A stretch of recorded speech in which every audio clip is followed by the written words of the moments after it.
Ang buto na ito ay tinatawag na Belira, ang nag-iisang tagapagmana ng hilagang pangangaso. Mahigit 120 taon na ang nakalipas, siya ang sugo na tinawag na bibig ng emperador, ang tinig ng imperyo na naglakbay sa buong kontinente upang ipahayag ang banal na utos. 120 taon pagkatapos, siya ay nag-iisang nagbabantay sa bundok sa likod ng nayon ng Berdeng Torre. Dito nakatagpo si Belira ng isang batang ligaw sa bundok. Nakiusap ang batang babae na maging disipulo niya, ngunit siya ay tahasang tumanggi. Gayunpaman, hindi sumuko ang batang iyon.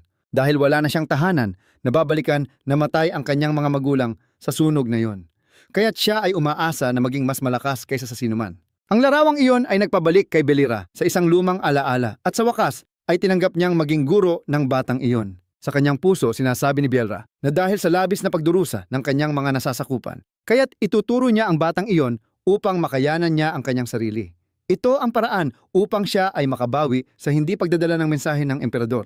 Lumipas ang 11 taon, itinuro ni Belira ang sining ng espada at mahika sa batang iyon.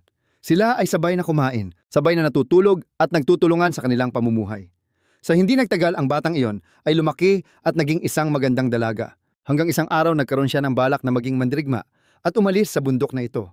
Hindi siya pinigilan ni Belira. Sa halip ay hinikayat pa siya na iligtas ang mundo at bumalik.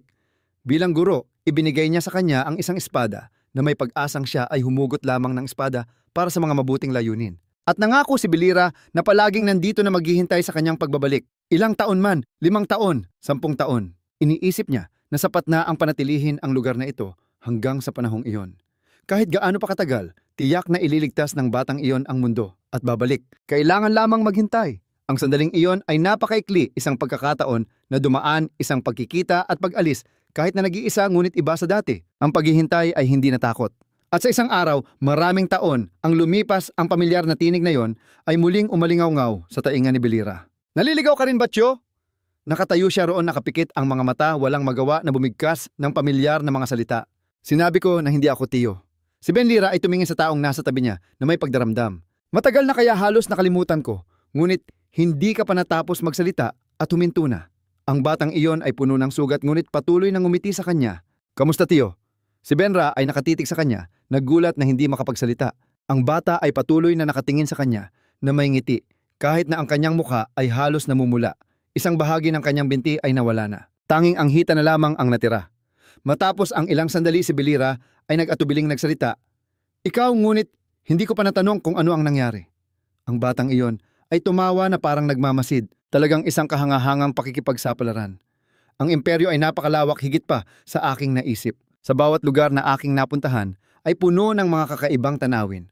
Walang katapusang mga kwento, ngunit puno rin ng mga halimaw. Talagang nakakainis, kaya't nakatulong ako sa mga tao gamit ang mga natutunan ko mula sa iyo. Sa puntong ito, ang paghinga ng batang iyon ay biglang naputol, ang kanyang mga salita ay hindi na maayos. Tinawag akong mandirigma, ngunit sa mata ng emperador ako ay naging tinik. Siya ay naniniwala na ako ay hadlang sa karapatan ng hari, kaya nagbigay siya ng utos na habulin ako.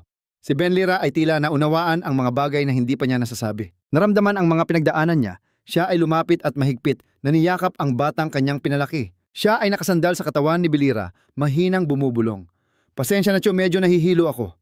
At pagkatapos ay ang batang iyon ay nag-abot ng kamay at mahigpit na niyakap siya. Ayos ka lang ba? Hindi ka umiiyak dahil wala ako dito, di ba? Siya ay humawak ng mahigpit sa kamay na tila nais humugot ng kaunting init mula kay Belira at bahagyang ngumiti. Ngayon gusto kong marinig ang kwento mo, Tito. Hindi pa natatapos ang kwento ng kanyang sinasabi. Biglang huminto ang tunog. Ang bata ay nahulog sa balikat ni Belira at hindi na kailanman makakarinig ng kwento ng kanyang kuya. Ang mga mata niyang dati walang laman ay naging mas madilim na parang itim na tinta. Isang alon ng masamang enerhiya ang umagos na pumalit sa mga luha. Sa gitna ng kanyang mga mata, na madilim, isang nakakatakot na lilang liwanag ang lumitaw. Kasabay nito, isang hukbo ng mga kabalyero ang rumagasa. Sila ang mga sundalo ng imperyo na dumating sa bundok na ito upang habulin ang batang iyon. Habang sila ay naghahanap, napansin ng leader ang isang anino. Ano yan, tao ba? Bakit ka nakatayo dyan? Mabilis na mag-impake at umalis sa bundok. Ang taong nasa mga palumpong ay nagsalita. Bundok, si Belira ay dahan-dahang lumabas mula sa dilim. Ang puting balangkas ng buto ay lumilitaw na nagdadala ng higit pang takot sa tanawin. Akala nyo ba ay isang bundok pa rin ito? Sa pagtapos ng kanyang mga salita, ang espada sa kanyang kamay ay biglang nagbukas ng mga mata Ang buong katawan ng espada ay naglabas ng malamig na presensya. Agad pagkatapos, ang mga kamay ng mga multo mula sa lupa ay sumulpot hinawakan ang mga paa ng mga kabalyero. Kasunod nito ay ang mga kaluluwa ng mga demonyo na sumugod upang atakihin sila. Ang tanawin sa harap ay hindi nagtagal at naging impyerno. Parang noong 120 taon na ang nakalipas, nang si Belira ay isang sugo na naglalakbay sa buong kontinente, siya ay nakatagpo ng mga labi ng hukbo ng demonyo sa lugar na ito. Si Benira ay nagwasak sa kanila. Sa pinakamasamang paraan ang mga bangkay ay naging bundok, ang lupa ay natakpan at naging gubat na puno ng mga puno. Kaya't naging ganito ang tanawin ngayon. Pagkatapos si Benira ay nag-alala na ang mga mambabatas ng itim na mahika ay maaaring samantalahin, kaya't siya ay nanatili upang bantayan ang lugar na ito. Siya ay tumingin sa kaguluhan ng pagpatay sa kanyang harapan. Ang kanyang mga mata ay puno ng kawalang pag-asa.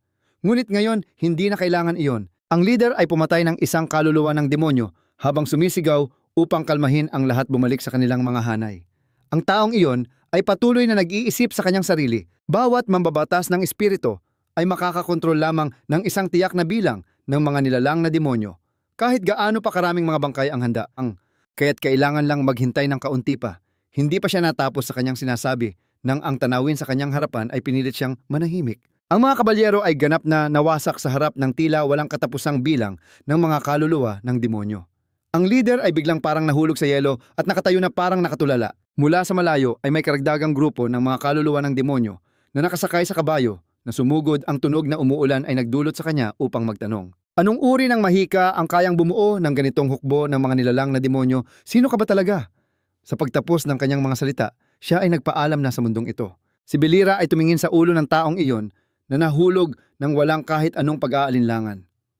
Gamit ang kanyang dalawang kamay ay hinawakan ang hawakan ng espada at itinaas ito ng mataas. Tanong, sino ako? Ako ang tinig ng emperador, ang boses ng imperyo. Pagkatapos sabihin ito, si Belira ay matinding itinaga ang kanyang espada sa lupa. Sa isang iglap, ang lupa ay napunit at ang lupa ay nagkalat sa mga piraso. Ang malamig na tinig ni Belira ay umabot. Mga mamamayan ng imperyo makinig sa tinig ng sugo. Kasabay nito, ang tunog ay umabot sa mga tao sa nayon. Isang tao ang sumilip at nakita ang sunod-sunod na mga kidlat na bumabagsak sa isang lugar sa loob ng bundok sa likod ng nayon. Ano ang nangyayari? Ang malalakas na tunog ay unti-unting humuhupa ang lupa at mga bato ay tila nagulo. Ang malamig na tinig ni Belira ay umabot sa loob ng usok at alikabok. Kung ang imperyo ay lumihis mula sa utos ng tagapagtatag, pinapayagan ko ang mga maharlika at mga tapat na tagapaglingkod na tumayo upang ayusin muli ang imperyo. Ang alikabok ay unti-unting nawala upang ipakita ang isang hukbo ng mga nilalang na demonyo na puno ng puot. Sa itaas ng mataas na tuktok ng hukbo ay may isang kakaibang anino. Si Benlira ay may mga mata na punong-puno ng luha. Ang kanyang buong katawan ay naglalabas ng matinding masamang enerhiya. Sa ilalim ng kanyang mga paa ay ang katawan ng halimaw na nagtipon at naging bundok. Sa lupa malapit doon ay isang piraso ng papel na may guhit na simbolo na unti-unting nasusunog. Si Benra ay lubos na nagalit. O aking bayan, bayaran mo ang kalupitan. Ang tunog ng mga yapak na tumatakbo nang mabilis sa unahan ay isang kaguluhan, alikabok at sigawan na magkahalo. Ang mga multo ay mga multo. Ang sigaw ng mga sundalo na humihingi ng tulong. Nakita lamang ang isang zombie na tumatakbo agad na pinatay ang sundalo at nagsalita. Aba, lahat ay sumisigaw. Maraming zombie ang lumitaw sa timog na bahagi ng nayon. Isang tao ang malakas na tumawag. Lahat ng mga reserba ay magtipon agad. Ang zombie ay tumakbo patungo sa mga sundalo at sumigaw. Inihaw na patatas agad itong sumabog. Agad, isang malakas na pagsabog ang umalingawngaw. Ang buong tanawin ay naging magulo. Ang mga sundalo ay nag-aalala at tumuturo. Hindi ito isang simpleng biro ng isang salamangkero. Ang alikabok ay nagtakip sa paningin. Sa malayo, isang grupo ng mga tao na nakasakay sa kabayo ang tumatakbo. May tunog ng babala mula sa mga sundalo. Ito ay isang buong hukbo. Biglang may isang tao na lumitaw at nagpaalala, lahat ay umiwas.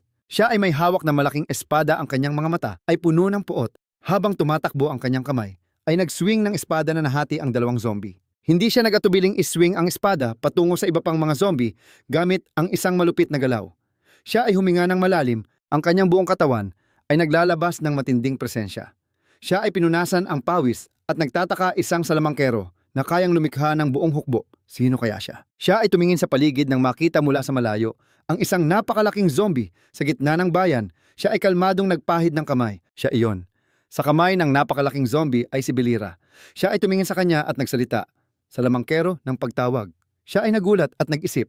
Ang salamangkero ay kumokontrol sa buong hukbo ng mga zombie. Siya ay puno ng pag-aalinlangan. Isang salamangkero na dapat ay nagtatago sa likod ng mga zombie ay biglang lumitaw sa unahan.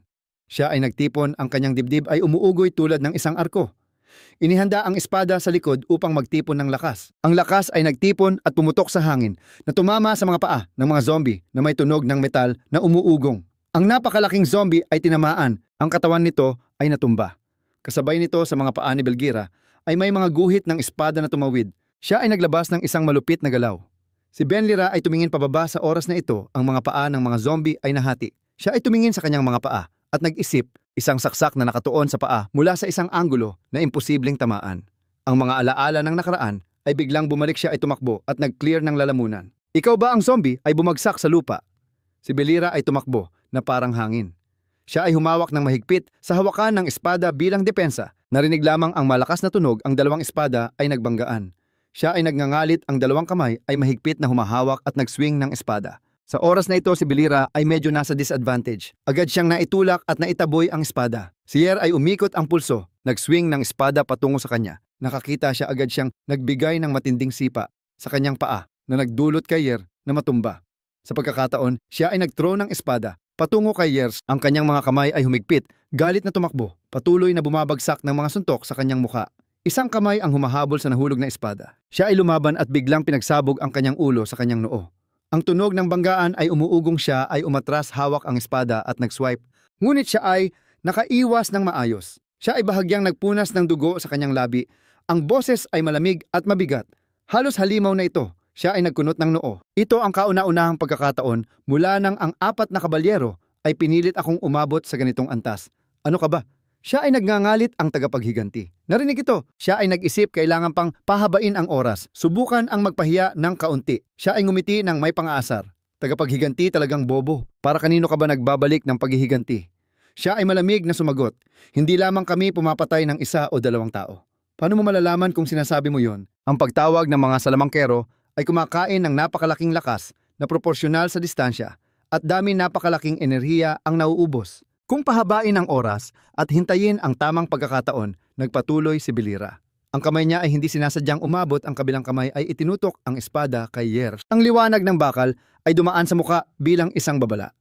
Kaagad ang kamay niya ay mahigpit na humawak sa mukha ni Yer na nagdulot sa kanya ng malakas na sigaw. Ang boses niya ay umuusbong na malamig. Proud ka sa pagpatay sa akin? Tanong ni Belira. Isang maliit na bagay lang iyon na pinatay ang mga tao ng imperyo. Siya ay puno ng galit para sa kapangyarihan, sinaksak ni Belira ang kamay ni Yer. Ang mga bayani ay para sa aking anak din. Ang gilid ng bibig ni Yersiro ay umagos. Ang kanyang mga mata ay nagpakita ng takot. Sinaksak ni Belira ang espada sa kamay ni Yer. Pagkatapos ay tinadyakan siya ng malakas na nagdulot sa kanya na mahulog sa mga labi ng mga sirang bagay. Siya ay nagmamasid, ang halimaw ay patuloy na nagrereklamo. Ngayon ay tiyak na ito ay para sa kabutihan ng imperyo. Isang kinakailangang pagkamatay lamang na nagdulot sa lahat na manahimik. Siya ay nagmura, bodong tanga. Siya ay tahimik na sumagot. Kaya ngayon, ang iyong pagkamatay sa aking harapan ay kinakailangan din. Ngayon ay umiling. Hindi. Siya ay nag-atubiling nagsalita. Pasensya. Hindi pa ngayon. Bago siya makapagsalita ng buo, mula sa hindi kalayuan, ay sumiklab ang isang liwanag na berde. Si Benlira ay nagpakita ng pagkabahala. Ang daloy ng enerhiya ay umagos. Maraming berdeng daloy mula sa itaas ang dumadaloy sa paligid ng bayan. Sa ibang lugar ay narinig ang tunog ng mga operasyon. Nag-install ng mga kagamitan para sa pagpapadala ng mana sa mga pader, kinumpirma ang katatagan ng kuryente. Nakonekta ang 155 mga baterya ng mana. Handa nang i-activate ang hadlang laban sa mga patay na katawan. Si Y ay ngumiti habang tinatapos ang misyon. Siya ay nagbigay ng matibay na utos, i-activate ang hadlang laban sa mga patay na katawan. Kaagad pagkatapos, mula sa tuktok ng bundok, isang liwanag ang sumiklab diretso sa langit, kasabay ng malalakas na tunog ng makina na umuusbong sa buong espasyo. Bawat piraso ng metal ay gumagalaw, nag-uugnay upang bumuo ng hugis. Sa loob ng ilang sandali, ang maliwanag na hadlang ay sumakop sa buong bayan. Ang mga patay na katawan ay nanatiling nakatayo, na naguguluhan ang kanilang mga katawan ay nagsimulang maglaho. Ang mga sundalo ay nagulat nang makita iyon, hindi nila mapigilan ang kanilang kasiyahan na sumigaw. Nawawala na sila. Si Y ay bahagyang ngumiti. Ang iyong hukbo ng mga patay na katawan ay ganap na nawasak. Ipinaliwanag niya. Ito ay isang mataas na antas ng hadlang na nilikha ng mga salamangkero ng mga bayani 120 taon na ang nakalipas. Kahit gaano ka pakalakas, hindi ka makakatagal dito. Si Benlira ay bahagyang sumagot. Alam ko na, sa kanyang isip siya ay nag-iisip ang tanga na iyon ay talagang labis na perpekto. Ngayon ay tiningnan siya ni Y na may hindi pagkakaintindihan. Nagpatuloy si Benra. Walang problema sa hukbo, maari silang magtipon. Ang mga taong makikipaglaban sa akin ay nilikha mo. Siya ay tiyak, ang mga mamamayang dati ng inabuso ay makikipag-ugnayan sa akin para sa paghihiganti. Ang mga mata ni Belira ay nagningning sa galit. Hintayin mo. Dadalhin ko ang araw ng paghuhukom sa imperyo. Biglang naisip ni Belira ang nakaraan, ang orihinal na dahilan kung bakit siya naging isang sugo. Kami ay kinamumuhian ang digmaan, kasama ang aming mga kasama. Bawat hakbang na kanilang tinatahak ay nag-iiwan ng bakas ng isang buhay. Upang makapagtanggol ay kailangang agawin. Ang mga araw na ang pagkamatay ng tao ay itinuturing na isang bagay na normal. Si Benlira ay dati nang naniniwala na iyon ang katapusan habang ang emperador ay namumuno. Ngunit ito ay kabaligtaran ng lahat. Sa mga araw na iyon, kami ay nag-isip na ito ay nagwakas na. Ang perpektong larawan na iyon ay nilapastangan ng kanyang sariling mga paa. Ang bawat tunog ng pagkabasag ay umuusbong sa tuwing si Belira ay dumaan sa lupa. Ang tunog ng pagkabasag na iyon ay nagpapakita ng isang pagkawasak sa kanyang puso. Ngunit lahat ay walang kabuluhan. Bakit kami nakipaglaban hanggang ngayon? Para sa hinaharap na ito, ilang buhay ang nawala.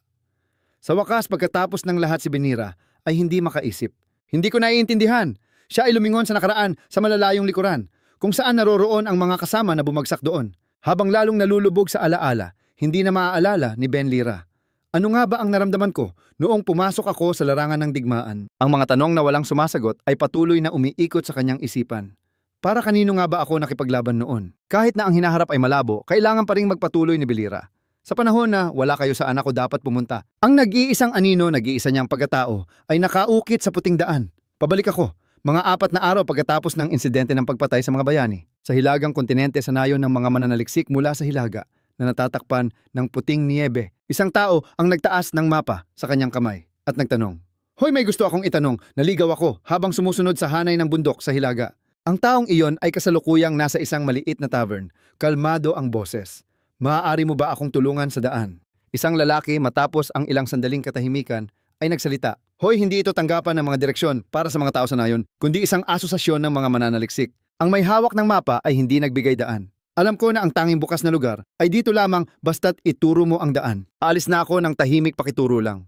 Nakita ito isang mas mataas at mas malakas na lalaki ang sumingit at nagpatuloy sa kanyang sinasabi. Ang unang nagsalita ay nagtaas ng kamay upang pigilan siya at nagsabi, "Hoy, talagang kakaiba." Dahan-dahan niyang itinuro, ngunit sapat na upang patahimikin si Belira. Isa lang siyang naligaw na tao, bakit naamoy ko ang amoy ng dugo? At pagkatapos ay bigla siyang lumipat sa ibang paksa. Naalala niyang may balita tungkol sa mga multo, narinig mo ba? Dahan-dahan niyang ikinuwento ang kwento. Sa nayon ng Berdeng Torre sa kabila ng hanay ng bundok, isang necromancer ang pumatay sa mga kabalyero at winasak ang nayon. Pagkatapos ay itinataas niya ang kanyang tingin kay Belira, na puno ng kahulugan at sumigaw. Siya ba iyon? Bigla siyang tumahimik at kinuha ang kutsilyo sa mesa at itinapon ito sa harap. Mukhang tumama ang atake sa muka ng taong nagtanong tungkol sa mapa. Matapos ang biglaang pagsalakay, dahan-dahan niyang idinagdag ang kanyang konklusyon mula kanina. Siya ba iyon tapat niyang tinukoy ang pagkatao ng taong iyon? Isang patay na katawan. Madaling nahuli ni Belira ang kutsilyo na iyon puno ng panganib ang kanyang tinig, mga ito. At pagkatapos ay agad na kinuha ni Belira ang kutsilyo na handang itapon. Dapat mong tingnan ang iyong kalaban bago ka makipag-away. Sa isang simpleng paghagis, ngunit ang lakas niya ay higit pa sa kanya. Ang mga bata tahimik siyang tumingin habang unti-unting nawawala ang alikabok. Mukhang itinapon ni Belira ang kutsilyo sa lupa. Tumama ito sa isang espiya na nagtatago sa ilalim ng sahig. Ang pag-day witness sa eksenang iyon ay nagbigay sa kanya ng maraming pag-iisip at nagsalita. Nakita ko na ang mapalatandaan ng insidenteng ito ng ambush ay nabigo, wala ng ibang paraan. Tahimik niyang binanggit ang dalawang salitang patayin ito. Si Benlira ay nananatiling kalmado at nagsalita. Habang malapit ng atakihin, sinabi ko nang malinaw na kailangan ko lang ng direksyon. Pagkatapos ng ilang sandali, nagpasya siyang ilabas ang kanyang mode ng laban. Mula ngayon, kasalanan na ito ng mga tao. Ang malaking lalaking puno ng kalamnan ay tumalon sa hangin. Siya ay sumigaw ng malakas, "Mamatay ka." Sayang at nakaiwas si Belira sa kanyang pag-atake. Agad siyang nagdagdag ng bilis. Sunod-sunod na mga suntok ang ibinato na tumama sa katawan ng malaking lalaki. Ang mga mata ni Belira ay kumikislap ng isang mahiwagang lilang kulay at patuloy na umatake. Isang suntok na nagtapos sa mukha ng lalaki. Sa sandaling siya ay bumagsak sa malaking lalaki, ang isa pang lalaki ay mabilis na kumuha ng armas at sumugod sa laban. Siya ay may hawak na mahabang tungkod na itinutok sa harap. Si Benra ay maingat na umiwas na parang sumasayaw sa ritmo ng isang kanta na higit sa 2 minuto. Isang kamay niya ang humuli sa tungkod. Pagkatapos ay agad na itinapon niya ito. Pagkatapos ay mahigpit niyang hinawakan ang kwelyo ng lalaki. Si Belira ay ginamit ang lakas upang hawakan ang kanyang damit at pagkatapos ay binagsak siya sa pamamagitan ng pag-ikot. Ang alikabok ay kumalat sa paligid ng Belira. Matapos ang labanan, biglang may mga anino na tumatakbo, pabalik-balik sa likuran niya. Dahan-dahang umikot si Belira at tumingin pataas, ang kanyang muka ay hindi nagbago. Kahit na napapaligiran, ngayon lang niya nakita ang muka ng 2 aninong iyon. Ang tunog ng mga espada na nagbanggaan ay umuugong ng malakas. Mabilis na umiiwas si Benlira sa mga atake mula sa 2 panig. Ang ginawa niyang iyon ay nagdulot ng pagkabigla sa isang mamamatay tao at ang isa pa ay hindi rin nagulat. Hindi naghintay na makabawi sila. Mabilis na hinawakan ni Ben Lira ang ulo ng isa at itinulak ito sa sahig. Agad siyang nag-teleport na nagdulot sa kanya na magulat at tumayo. Nagtataka siya, nawala na ba siya? Ngunit bigla si Belira ay nasa tabi na niya. Nang maramdaman ang presensya niya, mabilis siyang umiwas at kinuha ang kanyang sandata. Ang kanyang mga mata ay puno ng puot. Handang sumugod, nagpalitan sila ng mga suntok. Biglang napansin ni Belira na siya ay nagulat. Huminga siya ng malalim, hawak ang espada, hinila ito ng bahagya at agad siyang sumugod patungo sa kanya. Ngunit ang tunay na atake ay sa kanan. Kalma siyang naglabas ng tunay na atake. Ang totoo ay sa direksyong iyon. Isang masining na hampas ang nagdulot sa kanya upang tumingin pataas. Ngunit hindi tulad ng inaasahan, ang kanyang muka ay biglang nagbago. Lahat ito ay dahil kay Belira na ginamit ang pagkakataon mula sa hampas na iyon upang itulak siya. Ang mga tao ay nakasaksi sa lahat, ngunit nagulat pa rin at sumigaw. Hindi makapaniwala. Ang dahilan ay dahil siya ay nawalan ng malay matapos ang sipa ni Belira tumama sa kanya sa isang suntok. Matapos ang isang tao, si Belira ay nakatayo ng matatag sa lupa. Ang malamig na tinig niya ay umabot sa iba pang natitira. Ang mga natitira ay nagmukhang natatakot. Pagkatapos, si Benlira ay umikot ang ulo na puno ng hamon at pagbabanta. Sino ka? Biglang may isang tinig na umabot, pinutol ang puot niya. Tama na. Isang lalaki mula sa itaas ang tumingin sa kaguluhan sa ibaba. Huminto na maaari kong ibigay ang gusto mo. Mukhang may nakakaalam sa kanya. Daan. Ang taong iyon ay naguguluhan na sumigaw. Ang pinuno ng asosasyon ay ngumiti ng magiliw at bumaba. Maligayang pagdating sa asosasyon ng mga mananaliksik sa hilagang dulo ng imperyo. Masaya akong makilala ka. Ako si Torvilan, ang pinuno ng asosasyong ito. Ang tunay na pagkakakilanlan niya ay si To Villan, ang pinuno ng asosasyon ng mga mananaliksik sa hilagang dulo ng imperyo ng Garyom. Patuloy na nakangiti si To at nag-alok. Lumipat tayo ng lugar para mas madali tayong makapag-usap. Makalipas ang ilang sandali sa bagong lokasyon ng opisina, si To ay nakangiti habang nagsimula ng usapan. Sa likod ng bundok ng nayon ng Green Tower ay may isang balangkas na nagdulot ng pagkabigla sa mga mananaliksik. Iyan ang kawili-wiling kwento na alam ng lahat ng aming mga mananaliksik. Patuloy siyang nagbigay ng mga kahilingan upang imbestigahan ang katotohanan ng kwento. Nagpadala kami ng maraming kuponan upang maghanap, ngunit walang kabuluhan. Akala namin ito ay tsismis lamang. Ang pag-iisip na ito ay totoo, ay labis na nagdulot sa kanya ng pagkamangha. O hindi ko akalain na ito ay umiiral. Matapos ang isang malakas na tawanan, sa wakas ay tumahimik si To sa ilalim ng epekto ng isang malakas na tunog. Sinira ni Benlira ang mesa sa kanyang harapan. Ang tinig niya ay puno ng kawalang pagkapasensya. Pinuno ng asosasyon, wala akong oras para sa mga walang kabuluhang bagay. Huwag kang magpaligoy-ligoy at dumiretso sa pangunahing paksa. Malinaw na may hinihiling ka sa akin. Hindi ba? Kung may kailangan, sabihin mo na agad. Sa wakas, ito ay naging seryoso habang naghahanap sa kanyang bulsa at nagsalita. Ang hinihiling namin ay napakasimple. Kinuha niya ang isang kahon ng gamot na higit sa kalahati at nagpatuloy. Tulad ng nakikita mo, ang asosasyon ay pag-aari ng imperyo, ngunit matagal nang abandonado. Kahit na may sigarilyo siya, patuloy ang kanyang mga salita tungkol sa mga tao sa nayon na umalis sa kanilang bayan upang mabuhay. Ang mga natira ay tumanggap ng tungkulin na ipagtanggol ang kanilang bayan at mamatay. Namumuhay sa takot na atakihin ng mga halimaw. Bawat araw na lumilipas ang tunog ng lighter ay umuusbong, tila handang sunugin ang huling pag-asa nito na tanging hinihintay na lamang ang araw ng kamatayan. Hindi pinansin ni Benlira ang mga salobin niya at tahasang sinabi, "Gusto mo lang bang magreklamo? Kung ayaw mong mamatay, dapat ay lumaban ka sa imperyo." Ang mga mata niya ay madilim na tila mga pangitain na nangyari sa nakaraan. Kung wala kang gagawin, walang mangyayari. Narinig ito nito at mahinahong tumutol. Hindi naman kami walang ginagawa. Ang boses niya ay kalmado, na tila kakaiba. Wala kaming magawa. Sa labas, ang nyebe ay bumabalot sa kalangitan. Ang mga sanga ng puno ay hubad na nagiiwan ng kaunting ibon na nakatirang nagkukwento sa kalungkutan.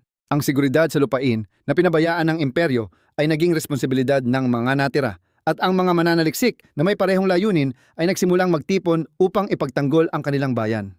Ang iba pang mga samahan ay nagbigay ng lahat ng lakas upang ipagtanggol ang pamilya at bayan. Walang pagkakaiba dito.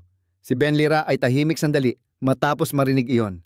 Naisip ba ng mga samahan ang tungkol sa alyansa laban sa imperyo? Ang mga sulok ng labi nito ay biglang umangat sa isang banayad ng ngiti at sumagot, "Sinasabi mo ito ng napakadali. Parang digmaan na iyon." Agad siyang nagpatuloy na may kahulugan. Hindi ito basta-basta na kailangan ng tapang. Agad na itinuro nito ang dahilan, dahil maraming tao ang mamamatay. Naghintay kami umaasang may darating na magliligtas sa amin. Habang nagkukwento, lalong naging interesado si Belira. Nakatagpo kami ng ibang paraan upang mabuhay, umaasang darating ang pag-asa. Biglang naisip nito ang anino ng isang tao at pagkatapos ay siya ay lumitaw.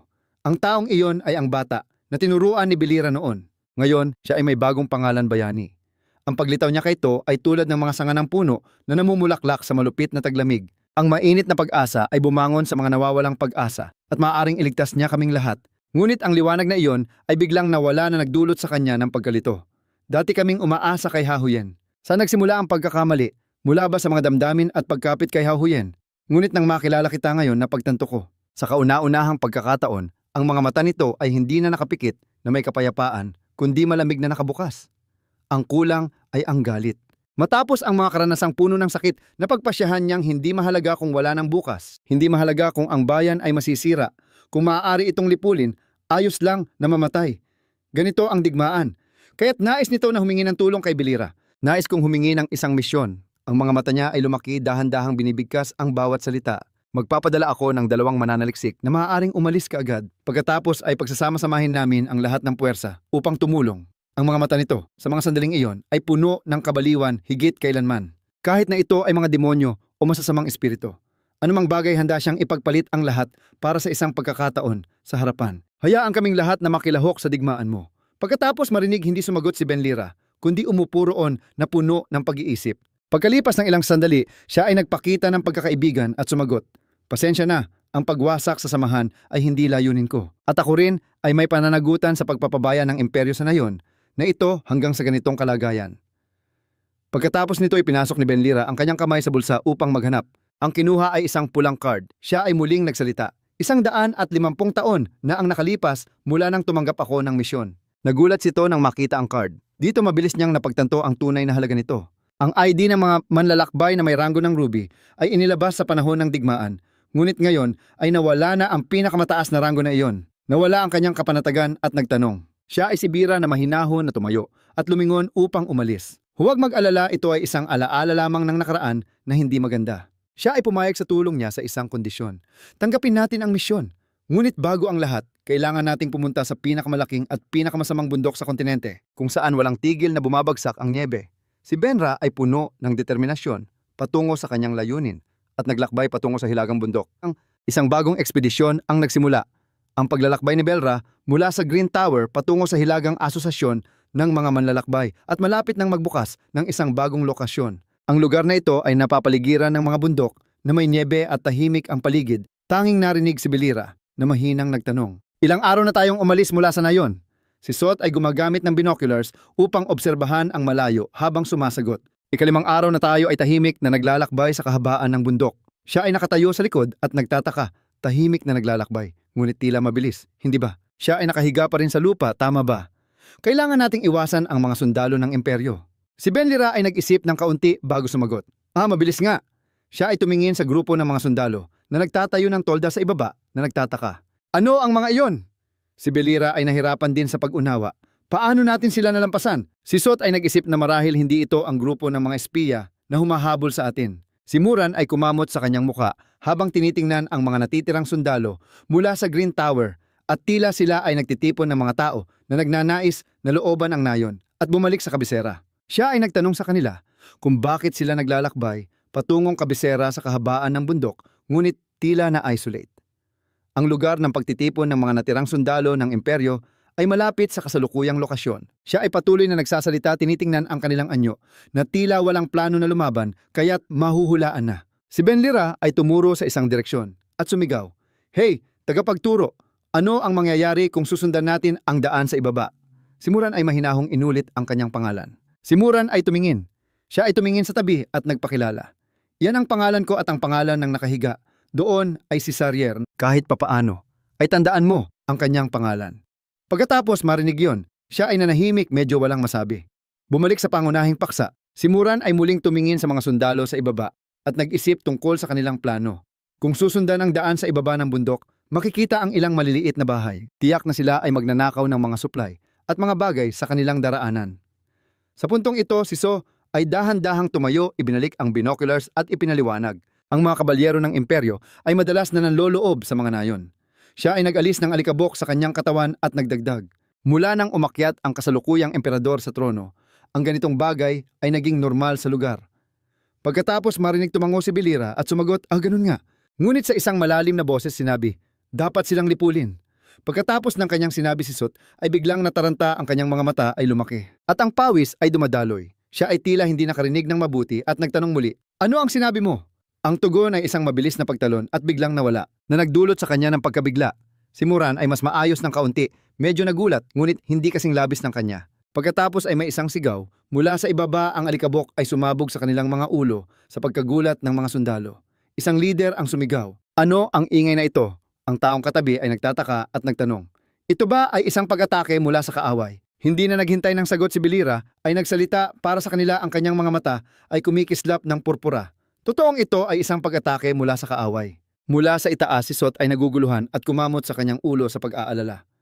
Nais ba niyang mamatay si Muran? Ay huminga ng malalim at nagpapaalala. Siya ay namatay na. Nang marinig iyon siya ay naalala. Sa ibaba ang mga sigaw ay umabot sa rurok, pagsalakay. Natagpuan ang pagsalakay malapit sa pader ng bato. May isang tao na mabilis na nakilala ang pangalan na iyon.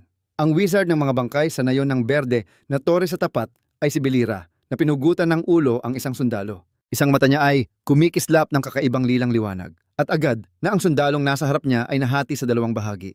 Kasabay nito, sa kanyang ulo at sa tabi ay may iba pang mga sundalo na nagtatangkang sumugod. Sa isang iglap, napakaraming daan ng espada ang inihampas mula sa iba't ibang direksyon. Ang bakal na maskara ay nahati sa maraming piraso habang ang taong iyon ay nananatiling naguguluhan. Pagkatapos ng kanyang sinabi isang galaw, ang mga sundalo ay nahatak ng isang hindi nakikitang kapangyarihan, ang lilang espada ay bahagyang inihampas. Sila ay natatakot na sumigaw, patawarin mo kami. Ang babaeng komandante na nakasakay sa kabayo ay inalis ang maskara at humihingal na nagbigay ng utos. Huwag umatras hadlangan ang daan pabalik at palibutan ang kaaway na isa lamang. Hindi pa natatapos ang kanyang sinasabi si Belira ay lumitaw sa likod. Ang mana na kulay lilang ay pumasok sa kanyang bibig at huminto sa mga susunod na salita. At agad-agad ang kanyang ulo ay nahulog kasabay ng pag-angat ng espada ni Belira. Sa espada na hawak niya na may nakabitin na ulo ng komandante, ang buong katawan ay sumiklab ng isang aura. Muli inulit ni Belira ang kanyang sinabi, may isa lamang. Ang ulo na iyon ay ngayon nagiging lilang, ang mga mata ay nakabuka na puno ng takot at isang mata ay pumutok. Siya ay kalmadong nagsalita, ang mga mata niya ay tila dekorasyon lamang. At pagkatapos ay ang buong katawan ay naglabas ng kakaibang liwanag. Sa likod ni Belira ay isang hanay ng mga mukha ng mga buto na baluktot at nakakatakot ang lumitaw. Siya ay may hawak na espada sa isang kamay at sa kabilang kamay ay ang mga reins ng kabayo. Kasabay nito ang mga malalakas na mandirigma ay sumugod pasulong. Sa pagmasid sa tanawin na ito, si Muran ay walang anumang pagsusuri, ngunit si Muran ay nagulat at napasigaw. Talagang ang lakas na ipinakita niya sa asosasyon ng mga mananaliksik ay hindi ang buong lakas. Ang mga bibig ng mga sundalong multo ay nakabukas, naglalabas ng mga nakakabinging tunog. Lahat sila ay may matinding determinasyon na salakayin ang mga sundalo ng imperyo. Sila ay tila nangingibabaw sa mga sundalo ang mga nakasuot ng baluti, ngunit hindi makapagpigil. Muli ang mata ni Belira ay kumikislap ng lilang liwanag. Ngayon lang napansin ni Muran at nagtataka kung bakit agad na ang katawan ng mga sundalo ng imperyo at ang mga sundalo ng multo niya ay nahati sa maraming piraso. Siyempre wala silang anuman dahil hindi na sila buhay. Siya ay nasa likod ng isang matibay na hayop na nagwawasiwas ng espada. Ang mga mata niya ay bumalik sa normal na estado. Si Muran ay sumagot sa kanya, ang mga multo ng nayon ng berde na tore. Sabi niya na malapit na silang matapos bumaba na tayo. Si Sot ay naguguluhan ngunit sumang-ayon. Ang kabayo ni Belira ay nagsimulang huminto sa puting niebe. Humihingal ito na parang tunay na kabayo, patungo sa mga sundalo ng multo na nagbabalik patuloy na sinisipsip ang mga sundalo ng imperyo. Ang sitwasyon ay pabor sa atin, ang lahat ay malapit ng matapos. Isang kamay ang humahawak sa ulo ng sundalo na sa susunod na segundo ay kinagat ang kanyang balikat. May isang sundalo na hindi natatakot na humahagis ng sibat patungo kay Bilira ng napakamakapangyarihan. Siya rin ay may magandang hinaharap na humihingi ng ulo ng kabayo. Ngunit siya ay tumalon mula sa kabayo kasabay ng pag-angat ng kanyang kaliwang hita. Nang siya ay tumayo, siya ay nagbigay ng isang napakabilis na sipa sa kanyang ulo na hindi makapagpigil. Bigla na lamang isang pulang lubid ang lumabas. Ito ay ang kanyang kwintas. Sa oras na ito, ang maskara ay nabasag at lumipad, ang bawat bibig ay naglalabas ng dugo. Sa isip ni Bilira, isang piraso ng alaala ang biglang bumalik. Ang taong iyon ay nagtaas din ng kwintas na may simbolo. Ito ay isang paghingi ng tawad. Tanggapin mo. Siya ay nagtataka. Ano ito? Ang lalaking may mahabang buhok ay nagkamot ng kanyang ulo at sumagot. Hindi kami makapagduda sa inyo, lalo na sa iyo. Si Ben Lira ay tumanggap at sinuri ito. Ito ay kanyang ipinaliwanag na isang anting-anting para sa ligtas na pagbabalik ng mga manlalakbay. Ang aking anak na babae ang gumawa nito.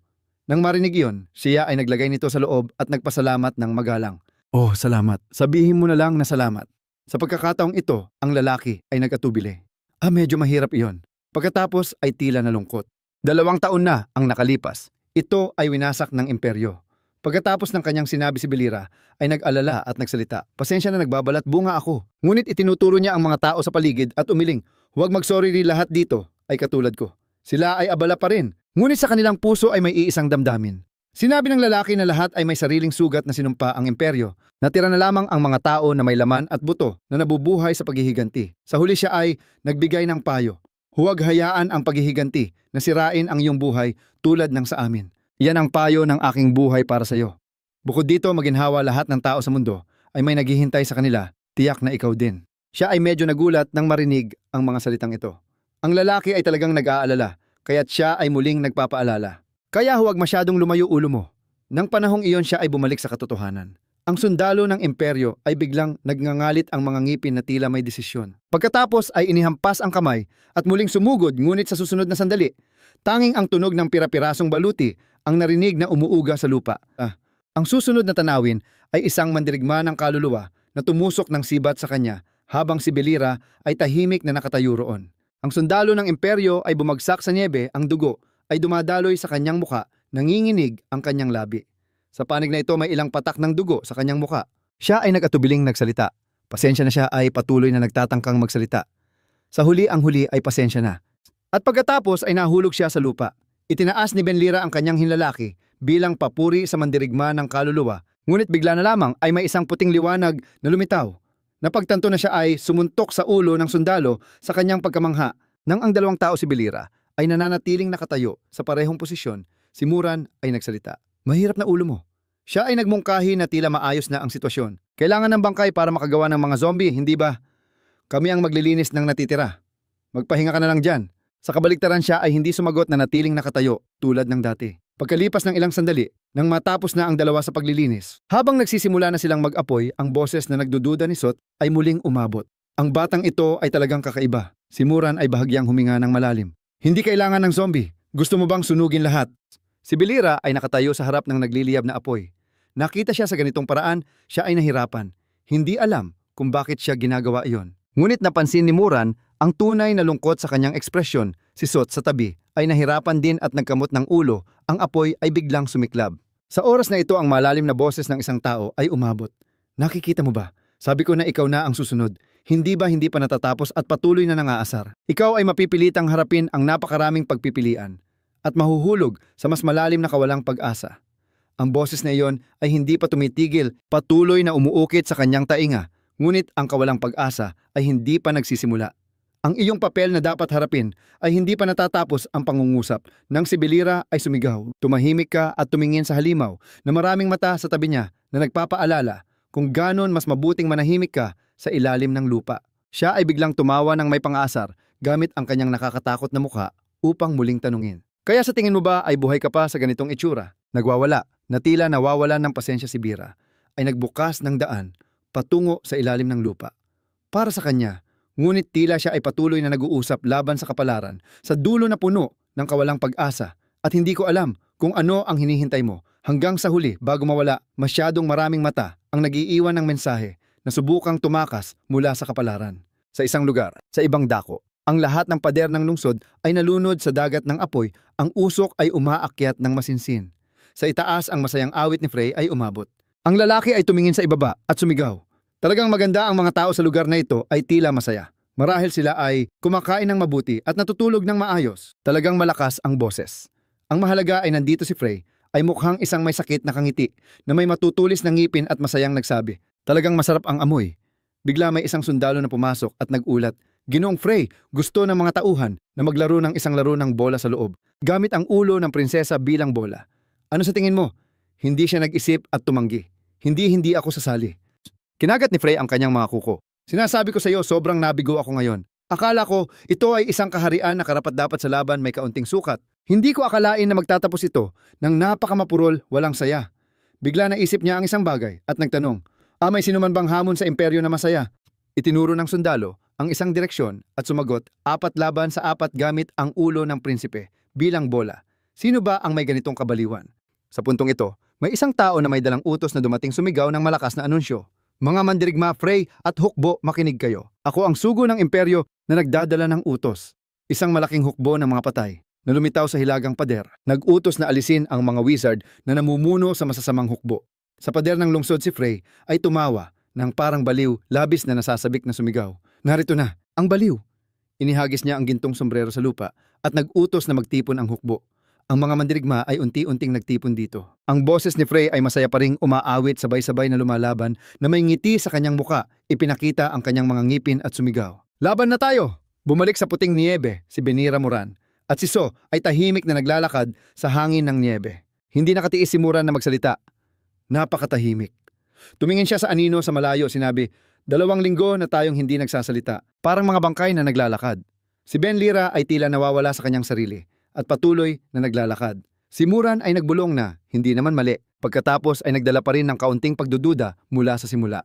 Paano kaya ang ulo na yon ay lumulutang sa hangin? Sa kabaligtaran si So ay tahimik.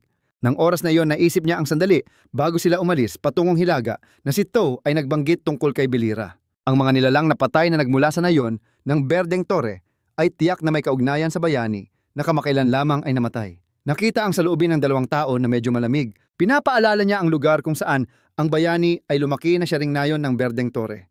Si To ay may sakit sa ulo at nagalit sinabi, noong ang bayani ay hinahabol ng mga kabalyero at tumakas pabalik sa nayon ng Berdeng Torre, nagkataon ito sa oras ng paglitaw ng hukbo ng mga patay. Naalala niya ang sandali nang siya ay nag-atake at higit pa ang larawan ng laban at naisip ang tungkol sa taong iyon na tiyak na katulad ng bayani.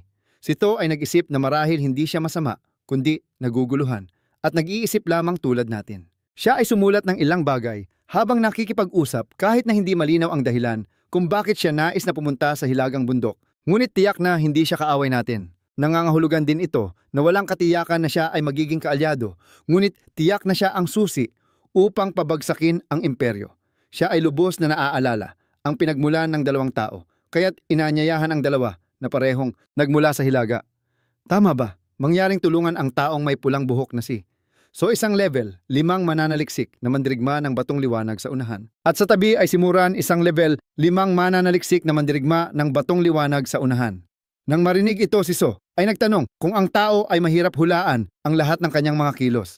Baka hindi siya kumilos ayon sa ating kagustuhan. Si To ay pinagsama ang papel na natapos na. Pinagsaluhan ang kamay upang mapanatili ang katahimikan. Huwag mag-alala, ibibigay niya sa kanila ang papel na iyon. May magandang pakiramdam siya. Sa oras na ito, natapos na ni. So ang piraso ng alaala at bumalik sa kasalukuyan, tumingin sa likod, nakita si Belira na nakatingin sa isang direksyon ng matagal kaya't tinanong niya. Si Gok ay nagatubiling saglit bago sumagot, Ang nayon ng mga tore ng berde, dumaan ng kaunti. Ang mga magagandang alaala ay bumuhos ng mabilis. Ang batang nagputol ng isang kahon ng papel para kay Belira ay masayang sumigaw. Nang matapos itong isuot, itinaas ang daliri na tila labis na nasisiyahan. Makalipas ang ilang sandali, pareho silang pumasok sa masiglang lungsod. Sa kalye, hinila siya ng batang babae sa isang bar ng serbesa na may kaakit-akit na karatula. Pumasok sa bar na may kumpiyansa, itinaas ang 2 daliri upang umorder ng serbesa. Ang may-ari ng bar ay isang magandang babaeng may pulang buhok. Kumindat ito at sumagot. Patuloy silang nakipag-usap sa kanya, hindi huminto. Pareho silang nakipaglaro sa isang batang lalaki sa laro ng darts. Sa scoreboard, maraming mga palaso ang tumama sa gitnang bahagi. Ang lakas ay sapat upang ang mga palaso ay nanginginig. Si Benira ay masayang itinaas ang 2 kamay habang ang lahat ay namangha at sumigaw. Ang mga bisita sa bar ay nagtaas ng kanilang mga baso upang magbigay ng pagbati. Ang tanawin ay labis na masigla. Siya ay masaya na tila walang katapusan. Ang mga mata mula sa kahon ng papel ay maliwanag na nagpapakita ng kasiyahan. Dumating sila sa bar mula ng umaga nang bumalik sa katotohanan, madilim na. Ang mga lumang scoreboard ay nakahiga sa lupa, ang mga dingding ay may mga mantsa, ang mga mesa at upuan ay nagkalat, nagdadala ng mga bakas ng panahon. Nandoon pa rin sa parehong lugar, tahimik na nakaupo si Ben Lira mag-isa. Siya ay medyo tahimik at nakayuko, ang dalawang kamay na nakabalot ng benda ay nakapatong sa mesa. Biglang may isang malaking baso ng serbesa na inilapag ng malakas sa mesa. Ang may-ari ng bar ay nagpasimula ng pag-uusap. Pasensya na. Ngunit ang aming bar ay matagal nang sarado. Marahil ay bumalik ka dahil sa mga alaala ng nakaraan, ngunit huli na. Si Belira ay tumingin pataas. Tila naaalala pa rin siya at masayang tinanong, wala na bang gamit na iyon na magandang bag ng mga biskwit? Nang makita ang kanyang muka, agad na naisip ni Ben Lira ang kanyang muka noong kabataan at nagtanong, paano mo nalaman na ako iyon? Ipinaliwanag ng may-ari ng bar. Ang batang iyon na nagtrabaho dito ay estudyante ko. Marami akong narinig na kwento tungkol sa kanya.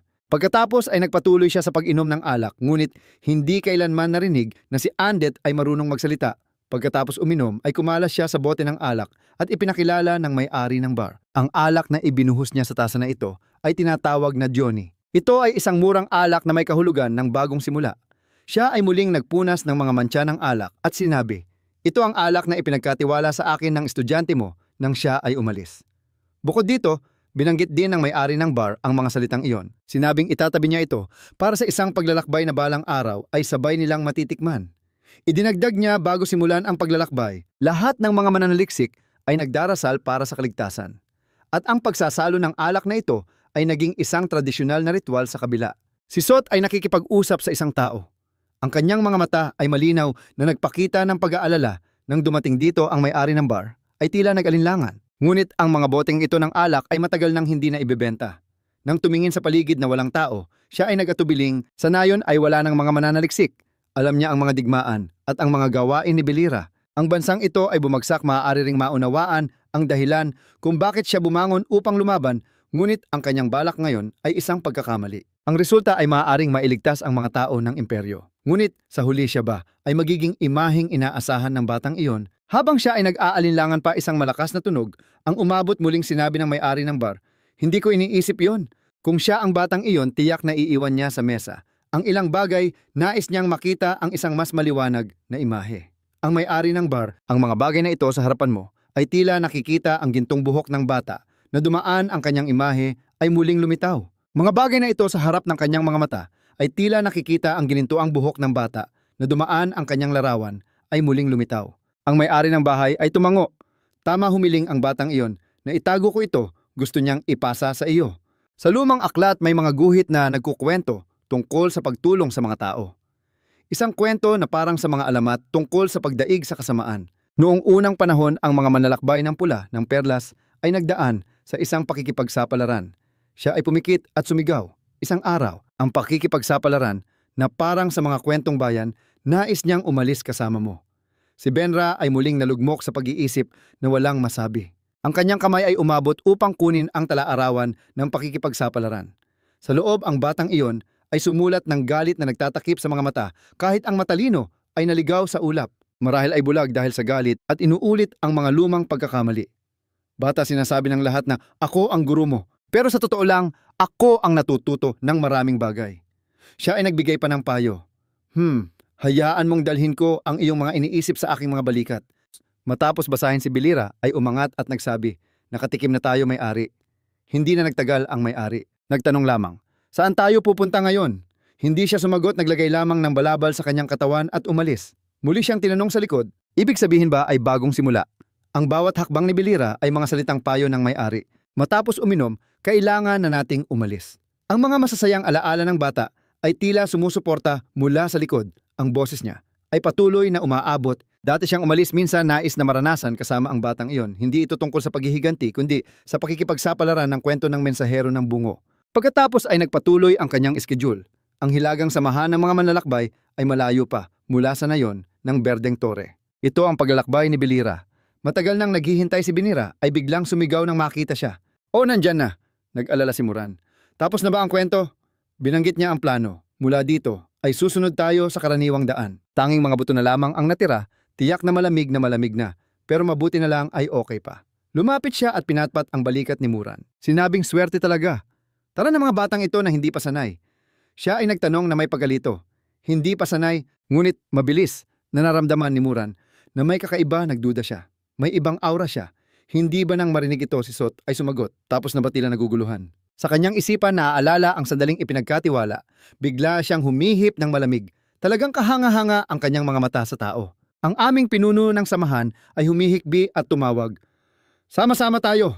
Dumaan sa isang makapal na gubat, patuloy pa rin siya sa kanyang mga sinasabi. Sa kasalukuyan, ang ranggo ng mga manlalakbay ay nahahati sa 10 antas. Ipinaliwanag ni Sot ng detalyado. Nahahati ayon sa mga nagawa mula sa pinakamataas na antas ng diamante, antas 10, hanggang sa antas ng lupa.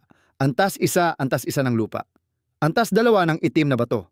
Antas 3 ng batong bulkan. Antas 4 ng mababang tao. Antas 5 ng quartz. Antas 6 ng gitnang jade. Antas 7 ng ruby. Antas 8 mataas na pader. Antas 9 ng esmeralda. Antas 10 ng diamante. Kung susumahin ang mga super tao ay maaaring hatiin sa mataas, gitna at mababa. Binanggit niya na para sa kaligtasan ang mga manlalakbay ay hindi dapat tumanggap ng mga misyon na lampas sa kanilang antas. At syempre ang bayad para sa mga mataas na antas ng manlalakbay ay napakamahal.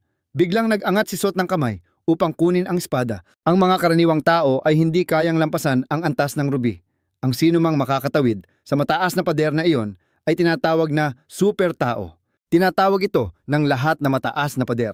Idinagdag niya na mula sa antas 8 pataas ay mga manlalakbay na nag-iisa sa pag-explore ng mga hindi pa natutuklasang lugar. Sa kanyang isipan ay lumitaw ang kasiyahan ng isang taong nagwawasak ng kayamanan o isang taong adik sa pakikipaglaban mag-isa, humaharang sa alon ng mga halimaw sa unahan kahit na mga namumuno. Sinuri ni Muran o maaaring mga general ng imperyo na namumuno sa hukbo, sila ay kabilang sa mataas na antas. Ang kamay niya sa oras na ito ay mahigpit na humahawak sa kanyang espada, sa madaling salita sa susunod na segundo. Isang berdeng halimaw ang ipinadala sa kabilang mundo. Si Sot ay tahimik na dumaan. Dahil dito ay ipinaliwanag, ang pagkuha ng mga ganitong bagay ay mababa. Ang halimaw ay nakahiga sa lupa na nagbubuga ng itim na dugo. Siya ay nagmamasid sa kanyang espada na may dugo na. Bukod dito ay sumulyap siya sa malaking halimaw na may isang mata na papalapit. Hindi pa siya nakapagsimula ay nakita na si Muran na may dalang malaking panggupit na tumatakbo sa halimaw na may isang mata. Si Sot ay patuloy na nagkukwento. Ang mga manghuhuli ng mga ganitong bagay. Tila naramdaman ito sumulyap ang malaking mata sa likod. Ngunit sa isang iglap ito ay nawalan ng ulo. Ang nakakaakit na aksyon na ito ay inilarawan niya bilang mga mangangalakal na nasa gitnang antas, ngunit siya ay sumulyap sa tabi at nahuli. Sa oras na ito, ang espada ni Belira ay puno na ng dugo nang tumingin siya kay Sot na nakatayo sa ibabaw ng mga halimaw ay naguguluhan. Lahat ng tatlo ay nasa mataas na antas, ngunit siya ay medyo nagalit. Nakarinig ba kayo sa akin? Agad na sumagot si Belira. Oo, siyempre. Ngayon ay nagtataka ako kung anong antas kayong dalawa. Si Sot ay mayabang na ibinaba ang kanyang kamay. Pareho silang nasa antas ng quartz na 5. Pagkatapos sabihin ito, si Belira ay nagpasalamat. Oh, medyo mataas ah. Ginamit niya ang kanyang kamay upang kamutin ang kanyang ulo na tila nag-aalala. Ang sistema ng antas ay medyo iba kumpara sa panahon na ako ay isang mangangalakal. Si Sot ay nagulat. Oh, ikaw ba ay naging mangangalakal? Masaya na ibinahagi ni Belira. O noon, ako ay nasa antas ng ruby. Dati akong isang kilalang babaeng mandirigma. Nang marinig ito, siya ay naglagay ng kamay sa kanyang baba na nag-iisip. Ruby! Parang narinig ko na iyon dati. Si Muran sa tabi ay tumawa ng masaya, parang isang biro. Ang ganitong antas ay tila nasa mga kwentong engkanto at higit pa ay isang babaeng mandirigma. Huwag kang magbiro, natatakot pa sa buong pangkat ng mga zombie, talagang kawili-wiling tao. Biglang ang espada ni Belira ay kumikislap malamig na tinanong. Pangkat ng mga zombie! Parang sa tingin niya ay ang gabi ay tila nagiging madilim. Kahit na siya ay tumatawa, nagulat siya. Oo, kakaiba nga. Nang lumingon siya sa likod, ay ang mga zombie ng malalaking halimaw na nagdulot kay Sot na sumigaw ng malakas. Pagkalipas ng ilang sandali ay nakita ang 3 hayop na sumasayaw ayon sa galaw ni Muran. Masaya si Belira na nagsabi, kaya ko rin itong gawin. Siya ay umiyak na nagmamakaawa, pakiusap, hayaan mo akong sumali. Ngunit pagkatapos ay nakita lamang niyang may isang galaw ng espada na pinatay ang 3 zombie na bumalik sa ilalim ng lupa at sumagot, sige na! Yun si Muran ay nagbiro kay Sot at tumawa ng malakas. Ikaw ay takot na takot. Sa kabilang dako, si Bira ay masayang tumawa. Kumpara sa mga tao sa Hilaga, ang iyong tapang ay kasing liit ng insekto. Ngunit sinagot din niya ang kanyang sarili sa isip, tila tama nga.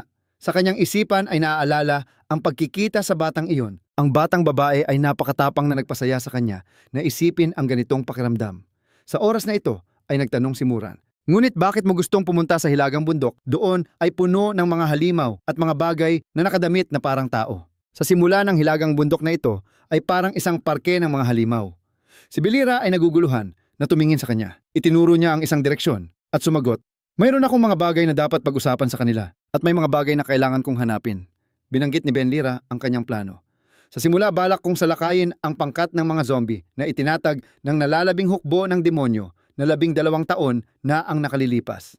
Ngunit isang lalaking may balbas ang gumamit ng isang hadlang na nagdulot sa aking hukbo na maglaho. Balbas si Sot ay nagulat at sumigaw. Sa pamamagitan lamang ng isang hadlang ay nagawa iyon. Siya ay umiling. Hindi ito simpleng hadlang. Ipinaliwanag ni Benlira. Ito ay isang proteksyon na hadlang na dinisenyo ng mga salamangkero sa mga nakaraang bayani upang pigilan ang alon ng mga zombie. Dahil ginagamit sa frontline ng teritoryo ng demonyo, kaya't napakahusay ng pagganap. Sa wakas, sinabi niya na dahil dito, kapag ang grupo ng mga patay ay naging walang silbi, kailangan ng hukbo ng tao upang pabagsakin ang imperyo. Pagkatapos marinig si Sot ay nagatubili, hindi maaaring mangyari. Ibig sabihin, hindi siya dapat hintayin. Tumango si Benra bilang pag-verify. Tama makipagkaibigan sa tribo ng Hilaga bilang kaalyado. Siya ay nag-aalala at naglalabas ng malamig na pawis na nag-aanyaya sa mga mabangis na nilalang na iyon bilang mga kaalyado. Nag-alala rin si Muran at nagpatuloy kung ito ay posibleng magiging pinakamalakas na puwersa sa kontinente. Gumawa pa siya ng galaw na itinaas at ibinaba ang kanyang paa.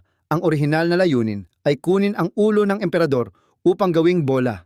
Ngunit dito si Belira ay bahagyang bumaba ang boses. Ang kanyang pinagkakatiwalaang disipulo ay nagbigay ng babala. Matapos mag-isip, nagdesisyon siya ngayon, higit pa sa paghahati ng katawan ng emperador, ang layunin ay muling itayo ang imperyo sa mas wastong paraan. Ang salitang ito ay nagdulot kay Muran na mag-isip ng kaunti. Nakita ang atmosfera na tila tahimik kusang nagmungkahi si Belira na baka masyadong mabigat ang usapan. "Sige, magpalit ng paksa." Bigla siyang nagtanong, "Kayo ba ang mga talunan ng malaking pangangaso na tumakas? Kung hindi paano magkakaroon ng mga tao mula sa Hilaga na kasing edad ninyo dito na nagdulot sa kanilang dalawa na mapanganga. Pagkatapos ay komportable pang nagbigay ng pampasigla. Mahaba pa ang daan, bibigyan ko kayo ng pagkakataong ipakita ang inyong kakayahan. Halika na." Pagkatapos ay nagwawasiwas si Sot ng kamay at ngumiti ng peke. "Mahaba pa ang daan, sige magpatuloy na." Ang boses ni Belira ay tila kakaiba, ang kanyang katawan ay nagliliwanag ng lilang-liwanag. Kulang na ng isang tao mula ngayon ay magsisimula ang maliit na laro ng kahihiyan. Sa harap nila ay may isang anino na bumabalot. Sinabi niyang tumakbo habang siya ay naguguluhan. Si Benlira ay nakaupo sa ulo ng isang higanting halimaw na tila naguutos. "Bibigyan ko kayo ng 10 segundo." Agad na tumanggi. "Walang anuman sa ganitong paraan, ayaw din namin." Muran, pigilan mo siya. Ang taong iyon ay hindi maayos. Ang isip tiyak na nababaliw na. Ngunit nang lumingon siya, wala nang anino ng sino man doon. Siya ay nagulat at tinawag si Muran. Napagtanto na si Muran ay nagmadali at umalis, nag-iwan ng mensahe. "Magkikita tayo muli habang buhay, Muran Harrier." Sa likuran niya ay nagsimula ng magbilang. 10, 9, 7. Isa si Sot ay nagbigay lamang ng mga tunog na naguguluhan habang nakatingin kay Mulan. Habang siya ay nakatayo doon, inihayag ni Benlira na tapos na ang oras. Ang halimaw ay nagsimulang umungal, unti-unting lumalapit. Sa puntong ito si Sot ay tumakbo ng mabilis. Bigla siyang sumulyap sa malayo. Ang tanawin ay mapayapa, ang mga puno ay luntian. Ang langit ay maliwanag sa ilalim ng araw na patuloy na nagliliwanag, tahimik na naaalala ang mga bata, ang mga bayani at lahat ng tao. Parang nagpaabot si Benlira. "Kayo ay naglaho, ngunit naaalala ko kayong nandito." Pagkatapos ay niyakap ang bungo at ngumiti ng ilang beses. Pagkatapos ay tumayo ng bigla at tumawa ng masaya. Sumigaw, "Kayo ang aking pangalawang grupo." Ang mga tanga niyang disipulo ay hindi inaasahan. Si Sot ay tumatakbo. Habang sumisilip siya, ay patuloy na nagsasalita. "Salamat, ang nakatatandang ito ay direktang gagawing mga sandata kayo." Ang halimaw ay patuloy na humahabol at ang dalawa sina Muran at S, siyempre, ay tumatakbo ng mabilis. Sa isip ni Belira, tiyak na hindi siya maliligaw sa pagkakataong ito. Ang kanyang mukha ay bahagyang namumula habang nag-iisip. Kaya't mangyaring sumubaybay hanggang sa huli upang manatili akong ako. Mula sa malayo makikita ang malalakas na tunog mula sa loob ng gubat. Umaasa si Belira na ang mga darating na oras ay huwag maging nag-iisa. May isang tao na gumagamit ng kamay upang bilugan ang lugar kung saan ang usok ay sumabog sa gubat na may kaunting gulat. Matapos makita ng malinaw si Frey ay masayang sumigaw. "Nahanap ko na ang taong iyon ay kasama ang mga mandirigma dito. Ang mga nakayapak na paa ay handang tapakan ang isang magandang bulaklak." Balik na bumalik sa kanilang laban, ang halimaw ay galit na nagwawasiwas ng kamao. Ang layunin ay si Muran kasama si Sot. Pareho silang nagsisikap na tumakbo ng buong lakas at umiwas, ngunit ang tuwid na kamao ay bumagsak. Isang malakas na pagyanig ang nagpasabog ng lupa at bato tumama sa katawan ni Sot, kaya't siya'y napapikit at ginamit ang kamay upang takpan ang muka. Hindi nakalimutang sumigaw ng malakas. Si Sot ay pagod na pagod at humihingal. Sandali lang, malapit na akong mamatay. Talagang malapit na siyang mamatay. Sa halip na huminto, lalo pang dumami ang mga atake. Sumigaw siya, "Diyos ko, pakiusap, itigil mo na." Sa mga sandaling ito, si Sot ay sumulyap. Nakita ang isang paa ng isang tao. Si Frey ay tumalon sa ibabaw niya patungo sa halimaw na nagdulot ng kaunting pagkabigla kay Sot. Ang lalaki ay tila labis na nasasabik na kabuka ang bibig at sumigaw ng malakas. Pagkatapos ay isang matinding hampas ng espada ang tumama sa halimaw. Sa kanyang ulo si Benlira ay naguguluhan habang tinitingnan ang taong dumating at umatake sa kanya. Ngunit agad na si Frey ay lumipad at inangat ang espada patungo sa kanya. Si Belira ay mabilis na gumamit ng espada upang harapin ito. Ang mukha ng lalaki ay kakaiba. Paalam na. Ang kanyang mga kamay na nakasandal ay bahagyang nanginginig. Si Frey ay muling nagdagdag ng lakas. Siya ay nagtiis at lumuhod. Ang lalaki ay umikot sa hangin at sumigaw. Latuanlo ang paa ay patuloy na nakatapak sa bira. Muli ang lalaki ay naglabas ng isang atake na nagpatigil sa halimaw. Mula sa ulo ng halimaw ay lumabas ang malaking apoy. Ang mga braso ng halimaw ay naputol sa maraming bahagi. Ang atake ay umabot pa sa kagubatan. Ang apoy ay mabilis na kumalat. Si Muran mula sa malayo ay nag-aalala at sumigaw. "Hoy, hindi mo ba napapansin ang mga mandirigma na papalapit?" Sa kabilang panig si Bira ay ligtas na nakaupo sa lupa at nagmumura, hindi man lang nagbigay ng isang bati. Pumasok na at nakipaglaban. Talagang walang galang. Siya ay nagtataka. "Sino ka?" Si Frey ay nakabuka ang kanyang bibig. Pagkatapos ay unti-unting lumapit upang ipakilala ang sarili. "Ikinagagalak kong makilala ang kaluluwa ng Berdeng Torre. Ang pangalan ko ay Frey. Ngunit huwag kalimutan na isa ako sa 4 na kabalyero ng imperyo, si Frey ng Digmaan. Dumating ako dito upang makipaglaban sa iyo." Sa isipan ni Belira ay lumitaw ang imahe ng isang tao na nag-iisip. Ang 4 na kabalyero, narinig ko na ito. Hindi ba isa ito sa mga lalaking may balbas na nabanggit si Frey ay muling tumawa ng masaya? Ngayon na nagkausap na, sapat na ba iyon? Ngayon ay maaari na tayong makipaglaban. Hindi ba? Siya rin ay tumango. "Sige, maghanda na." Agad, ang lalaki ay humawak ng espada at tumakbo ng mabilis. Sila ay nag-away. Ang puwersa ng pagsabog ay kumalat sa paligid. Ang mga puno ay tinamaan at naputol. Si Frey ay muling umikot, isang hampas ng espada ang humampas sa espada na nakasandal sa lupa ni Belira. Habang siya ay naghahanda ng tumayo, ang lalaki ay muling lumitaw at matinding tumapak sa binti ni Belira. Muli isang masiglang pag-ikot, ang espada ay bumagsak sa kanya. Si Belira ay mabilis na umiwas sa isang tabi, patuloy na naglabas ng ilang atake, parang may libu-libong kamay. Ngunit isang paa ay biglang lumitaw sa kanyang tagiliran. Si Frey mula sa malayo ay nagkontrol ng mahika at matinding tumapak. Siya ay nagtiis ng sakit at umatras, salamat sa espada na nakatulong sa kanya. Nakita niyang ang lalaki ay walang pinsala. Si Benra ay tahimik na nag-isip na ang taong ito ay talagang kakaiba. Akala niya ay maghuhulog ng espada, ngunit ang atake ay dumating mula sa hindi inaasahang direksyon. Ang mga kasukasuan ay kumikilos ng kakaiba, parang nakikipaglaban sa isang nilalang na hindi tao. Hindi pa man ay si Frey ay muling tumakbo, siya ay nag-isip na ang taong ito ay talagang nakakainis. Ang kamay ni Belira ay nagtipon, pinindot ang daliri, isang maliit na bato ang lumipad patungo sa nakabukas na mata. Ang lalaki ay labis na nagulat at pagkatapos ay isang suntok sa mata kasama ang bato. Si Frey ay nasaktan at napabuka ang bibig, ngunit sa loob ng isang segundo, siya ay halos nakabawi sa kanyang normal na estado. Ang kanyang mga mata ay tumingin pababa, lumiko at umikot, ang kamay ay mahigpit na humawak sa hawakan ng espada. Isang malakas na suntok ang tumama kay Belira. Siya ay tumilapon pabalik ng 1 metro. Ang kamay ay patuloy na nakasandal at nakatakip. Ilang segundo pagkatapos si Belira ay bumagsak ng matindi sa lupa. Ang matinding pagkakasalubong ay nagdulot ng alikabok at bato na lumipad. Samantalang si Frey ay nagkamot ng kanyang mata, medyo nakakabigo. Ito, hindi ba? Walang hukbo at ang laban ay hindi rin maganda. Ang kanyang mata sa oras na ito ay umaagos ng dugo. Bakit hindi ka nakatuon? Pagkatapos ay itinuro ang kanyang tingin kay Muran at So na nakikipaglaban sa kanyang mga sundalo at nagtanong, "Yung mga bata bang iyon ang nagdudulot sa iyo ng pagkaabala? Huwag mag-alala. Ililibing ko sila kasama mo." Mula sa usok, unti-unting lumitaw ang kanyang anino. Ang boses ay may pang-aasar. "Talaga bang naglalaro ka? Sigurado ka?" Gayunpaman si Belira ay nagbigay pa rin ng papuri. "Marahil sa kanyang kakayahang makipaglaban at kakaibang abilidad, nararamdaman ko ang iyong matinding pagsasanay. Talagang isang malakas na tao." Bigla siyang nagtaas ng dalawang kamay. Ngunit habang si Frey ay naguguluhan, narinig na sinabi ni Belira na ang mahinang paningin ay isang nakamamatay na kahinaan. Ngayon lang siya naisip ang kanyang nasugatang mata at nagalit. Sa katunayan, isang nilalang na patay na muling bumangon, ang malaking kamay ay tila bumabalot kay Frey. Ang enerhiya na kulay ube ay bumuo ng bilog na nakakulong. Sumigaw si Benra. Muran, ito na ang oras, tumakbo ka. Sa puntong iyon muling sumabog ang tunog. Umuuga ang buong kagubatan, ang mga puno ay nanginginig.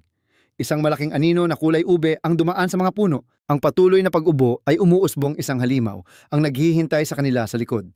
Si Muran ay nagreklamo. Dapat sana ay nagbigay ng babala. Ngunit ang usok ay walang babala. Sumagot si Benlira. Nagbigay ako ng babala, hindi mo ba narinig? Ang grupo ni Muran at So ay sumigaw. Diyos ko, ano ang pinasok mo dyan? Nang marinig ito, siya ay masayang lumingon at nagtanong, pulang teheran na pampasabog ng usok, kasama ang durog na pulang pagong. Haluin ito hanggang sa maging matigas. Kailangan mo bang ituro ko pa ang recipe? Pagkatapos ng sinabi si So, ay tila gusto ng sumuka, kaya't hindi na kailangan. Mula sa likuran si Muran ay nagbigay ng babala. May plano na ba kung siya talaga ang ikaapat na kabalyero? Kahit na may hukbo, hindi ito makakapigil. Gayunpaman si Belira ay tila kalmado at kumaway. Kaya naman sa kasalukuyang sitwasyon, hindi ko siya mapipigilan. Tumingin siya sa alaala sa puno at sinabi na nalampasan na ang hangganan. Ngayon kailangan na lang tumakas. Pagkatapos ay nag-utos siya sa halimaw, mas magulo, mas mabuti magtakbuhan. Tumingin si Muran sa likuran, tiyak na kailangan ding mag-ingat sa likod. Pagkatapos ng sinabi si Frey, ay lumitaw sa likod ng halimaw. Siya ay sumigaw, nahabol na. Ang halimaw ay sinindihan ng apoy, ito ay sumigaw ng malakas sa sakit. Nakita ang mga mandirigma na patuloy na nakikipaglaban. Sumigaw siya. Ano ito? Isang walang kamatayang hukbo.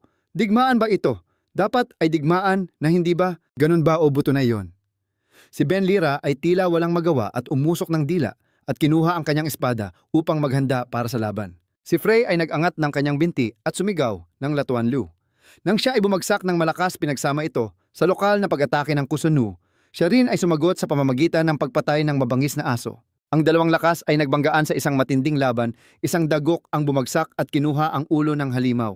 Isang malakas na tunog ang muling umabot, ang buong katawan nito ay bumagsak. Nang malakas sa kagubatan, ang alikabok ay umabot. At si Frey ay tumawa ng masaya habang naglalakad patungo sa espada. Isang napakalaking halimaw kasama ang kakaibang usok, hindi pa tapos isa pang buto na marunong gumamit ng kakaibang espada. Siya ay tila nasasabik na sumigaw, ang saya, mayroon pa bang iba? Ang buto na iyon ay si Belira, na ginamit ang kamay upang punasan ang ilong. Pagkatapos ay tumingin at nagalit. Hoy ikaw, paano mo kayang gawing alikabok ito? Ang damit ng Ginoo ay naglakas loob na maging marumi. Walang modo. Nang marinig ito si Frey ay huminga ng malalim at nagbiro. Ginoo, hindi ka ba tumingin sa salamin? Nakalimutan kung walang mata. Paano ka makakakita? Siya ay kalmado na sumagot, ang batang iyon ay hindi man lang makita ang espada sa tabi. Naambush ng isang beses at tumakas ng kahihiyan. Siya ay sinaksak ngunit sa huli ay nahuli pa rin. Si Belira ay muling nag-assess ng mga abnormal na nakabihis ng masikip.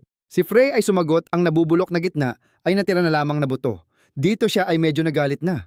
Naglakas loob ka bang hindi makilala ang aking marangal at ipinagmamalaking estilo ng isang veterano? Ngunit siya ay nagtataka, bakit hindi ka nagsamon ng mga di mamatay na sundalo?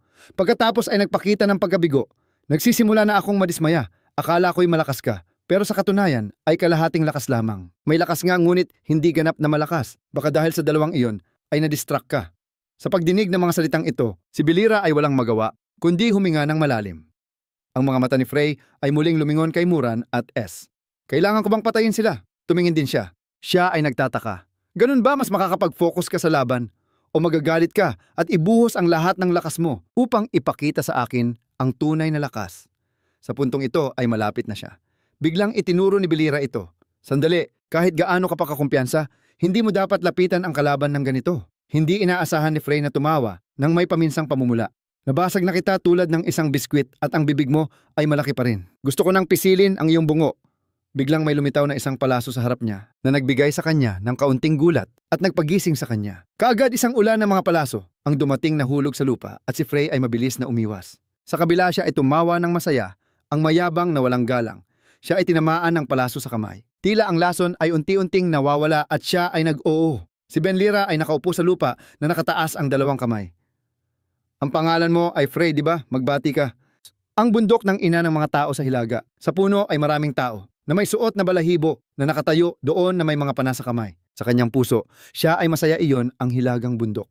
Sa puntong ito, si Belira ay narito lamang malayo pa sa Hilagang Explorers Guild. Ang lugar na ito ay medyo malapit sa Green Tower. Ito ang paglalakbay ni Belira. Si Freight ay hindi makatayong matatag dahil sa sugat sa braso. Si Benra ay nagbigay ng tila simpleng kahilingan. Ang pangalan mo ay Frey, di ba? Kaya't yumuko ka sa harap ng bundok ng ina ng mga tao. Sa hilaga iyon, ang Hilagang Bundok. Siya ay muling ngumiti ng maliwanag.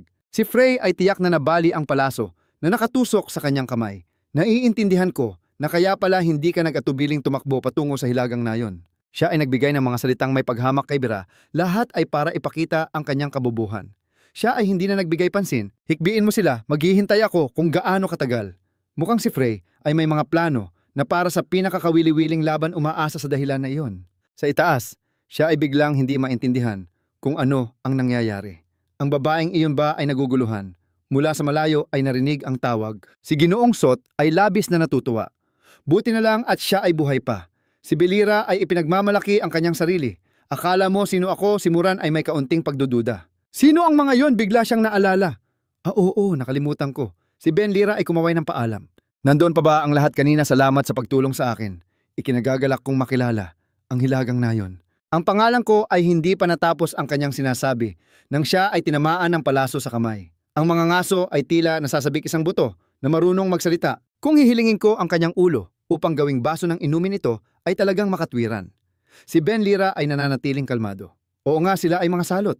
Si Sot ay huminga ng malalim. Tama, isang grupo ng mga salot. Siya ay agad na sumang-ayon. Siya ay biglang nag-alinlangan. Wow! Kung ganoon ay hindi kayang talunin ni Ben Lira, kaya't napilitan siyang tumakas. Tumakbo na. Ang mga may purpura na buhok na humahabol sa kanyang grupo ay natagpuan sila. Ang mga salarin. May isang tao na sumigaw ng malakas. Ano ito? Akala ko sila ay nasa parehong panig. Si Muran ay nagtatanong kay Belira na hindi pa natapos ang kanyang gawain. Sinabi niya na nakipagkasundo na siya sa kanila. Siya ay tahimik na sumagot na walang pakiramdam na may mali. Oo, totoo iyon. Parang noong 1,000 taon na ang nakalipas siya ay nahulog sa estado ng kawalang kakayahan. Kaya't parang nasayang ang pagpunta dito. Ipinahayag ni Benra ang kanyang opinyon. Tama. Galing sila sa nayon sa hilaga, di ba? Kung babanggitin natin ang kanilang pangalan, maaaring maging posible iyon. Tumanggi ang mga kasama. Hindi ang paggawa ng ganyan ay magiging kontraproduktibo. Tayo ay mga taong tumatakbo. Hindi masyadong nagtitiwala si Muran sa kanya, lalo na kay Harrier. May mga sariling problema pa siya. Si Belira ay may pagdududa pa rin. Yung tao na iyon, nagpasya siyang kailangan niyang ayusin ito. Kaya't susubukan naming banggitin ang aming pangalan. Agad na pinigilan ni Belira ang mga katutubo na huwag magalit. Huminto ka, ipinakilala mo ang iyong sarili. Ang pangalan ko ay Edward Benra, isang miyembro ng nayon sa Hilaga.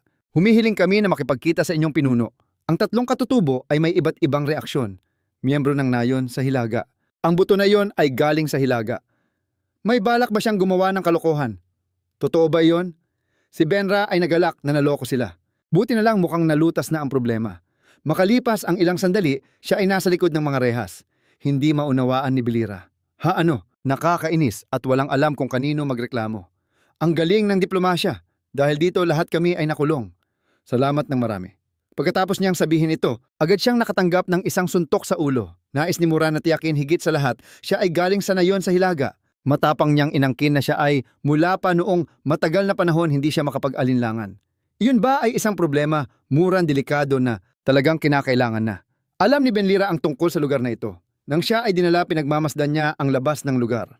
Ito ay pag-aari ng nayon sa Hilaga. Ang nayon ng mga nakasuot ng pula, nakilala ang pangalan ng pinuno. Hindi alam kung bakit biglang sumigaw si Sot. Hindi, siya rin ay dapat na labis na naguguluhan. Ano bang nangyari sa tanga na iyon? Siya ay tahasang nagbahagi. Sa simula ang plano namin ay samahan ka hanggang sa pasukan ng bundok at pagkatapos ay umuwi. Ang plano ay iwasan ang anumang ugnayan sa nayon sa Hilaga. Ang tingin ni Benira ay nakatuon sa labas ng mga rehas. Ang sundalo ay dumating upang ipaalam kay Belira. Ang mga patay na katawan tinawag ka ng pinuno. Ang grupo ay ginabayan ng mga gwardya patungo sa pinuno. Tiningnan mo ang paligid, walang pagbabago sa lugar na ito. Sinadyang nagtanong ang pinuno, ikaw ba ang patay na katawan na binanggit? Ang nagsalita ay si Red Bidan na nangahas na magsinungaling, naggaling sa nayon sa Hilaga, ikaw ay may tapang. Siya ay hindi makapaniwala. At higit sa lahat ang mga taong iyon. Nagbanta si Red. May lakas ng loob ka bang bumalik dito? Nagkunwari si Sot na hindi siya kilala. Nagkamali ka ng tao. Si Muran ay hindi nakapag-react. Sinubukan ni Benra na ipaliwanag o pinuno. Pasensya na ngunit talagang galing ako sa nayon sa Hilaga. Pakawalan mo ako pagkatapos ay pag-usapan natin. Mukhang hindi nagtitiwala si Red sa kanila kahit kaunti. Dayuhan, hindi ko alam kung saan ka galing. Ngunit ang pag-angkin na ikaw ay mula sa nayon sa Hilaga ay isang malaking krimen. At higit sa lahat, paano niya hindi makikilala si Sot at Muran? Ikaw ay kasama ng mga nabigong tao, ang mga hindi na maituturing na mga tao mula sa Hilaga. Ipinahayag niya ang kanyang saloobin. Dahil nabigo ako sa malaking pangangaso, hindi na ba nila ako itinuturing na tao? Tulad ng tanawin dito, walang pagbabago sa lahat. Sinamantala ni Ben ang pagkakataon na sirain ang mga tanikala. Isang lugar kung saan ang mga mahigpit na kaugalian ay nananatiling pareho. Ang pagkilos na iyon ay nagpagalit kay Red. Hindi ba ito dahil sa katangahan na iyon? Kung hindi mo alam, huwag nang magsalita. Patay na katawan. Ang sundalo ay nagtatangkang lumapit sa pinuno. Ngunit siya ay mabilis na huminto. Sapat na ako ang personal na hahawak sa bagay na ito. Ang ulo ng buto ay talagang marunong magpabaliw. Hindi siya kumilos ng padalos-dalos. Yumuko si Red at nais na mabilis na tumakbo patungo kay Belira. Ang salarin, nangako siya, babasagin kita sa piraso-piraso. Hawak ni Red ang pulang palakol sa kanyang kamay, malakas niyang pinagsasaksak si Belira ng tuwid. Buti na lang at ang ataking ito ay dumaan na parang hangin napakadelikado. Naunawaan niya ang balak ng kanyang kapatid sinadyang sirain ang mga posas. Hindi ba? Inutusan ni Belira ang mga nakababatang kasamahan. Umalis na kayong dalawa. Hindi mapigilan ni Red ang kanyang galit. Nagwawala siya habang nakikita si Belira na lumilitaw sa iba't ibang posisyon. Hindi makapaniwala si Muran. Nakakabigla tiningnan niya ito ng patas. Magaling din ang pinuno pero natatakot siya. Ayon sa obserbasyon ni Muran, si Red ay umatake na parang bala ng kanyon. Gumamit si Belira ng walang kamay upang iwasan ang atake. Ang kanyang depekto sa katawan ay hindi nakakaapekto sa kanyang kasanayan sa labanan. Nagwawala si Red sa pag-ikot ng palakol sa hangin. Siya ay nagwawala sa pag-atake kay Belira. Ibabalik ko ang lahat. Agad na tumakas ang dalawang katutubo mula sa lugar na iyon. Mabilis siyang lumipad palabas. Ang mga pag-atake ni Red kanina ay hindi makakasakit kay Belira. Kahit na nagdulot ito ng pagkapunit sa lupa, siya ay nagngangalit. Klat-klat, sinadya niyang pasiglahin si Red. Yan lang ba ang kaya mo? Ganap na siyang nawalan ng kontrol, hindi alintana ni Red ang lahat at tumakbo patungo sa unahan. Maliwanag na siya ay nang iinsulto kay Belira. Ang liwanag ni Red ay labis na nagtagumpay. Siyempre, dahil wala nang natitira kundi buto at buto. Inatake siya sa mukha sa isang iglap, isang saksak sa siko na sapat upang itapon si Belira. Mayroon siyang isang filosofiya, ang kamatayan ay hindi dapat umiral kasabay ng buhay. Ang mga patay ay dapat talagang maging alikabok. Biglang tumigas ang mukha ni Red, siya ay lumuhod sa lupa. Ngayon lang napansin ni Red na hindi siya makagalaw. Kailan pa siya tumutok sa mga pangunahing punto, ipinahayag ni Belira ang tamang pananaw. Ang mga patay ay talagang dapat maging alikabok. Ang mga buhay ay dapat alalahanin sila at magpatuloy. Nanatili siyang kalmado. Ang mga salitang ito ay narinig na niya ng maraming beses, ngunit mayroong hindi tama. May paraan si Belira upang pasukuin si Red. Bakit ka isang nabubuhay ay lumuhod sa harap ko? Isang patay na nakatayo. Naghanda ka na ba? Bakit hindi ka makagalaw ng isang hakbang habang ako ay papalapit sa iyo? Itinutok ni Lira ang espada sa kanyang leeg. Ang pulang tupa ay ngayon ay makipag-usap. Red ay lihim na nag-iisip sa kanyang isipan na siya ay nahihirapan. Ang pakiramdam ay parang noong nag-e-ensayo siya, kasama ang kanyang guro, noong bata pa siya.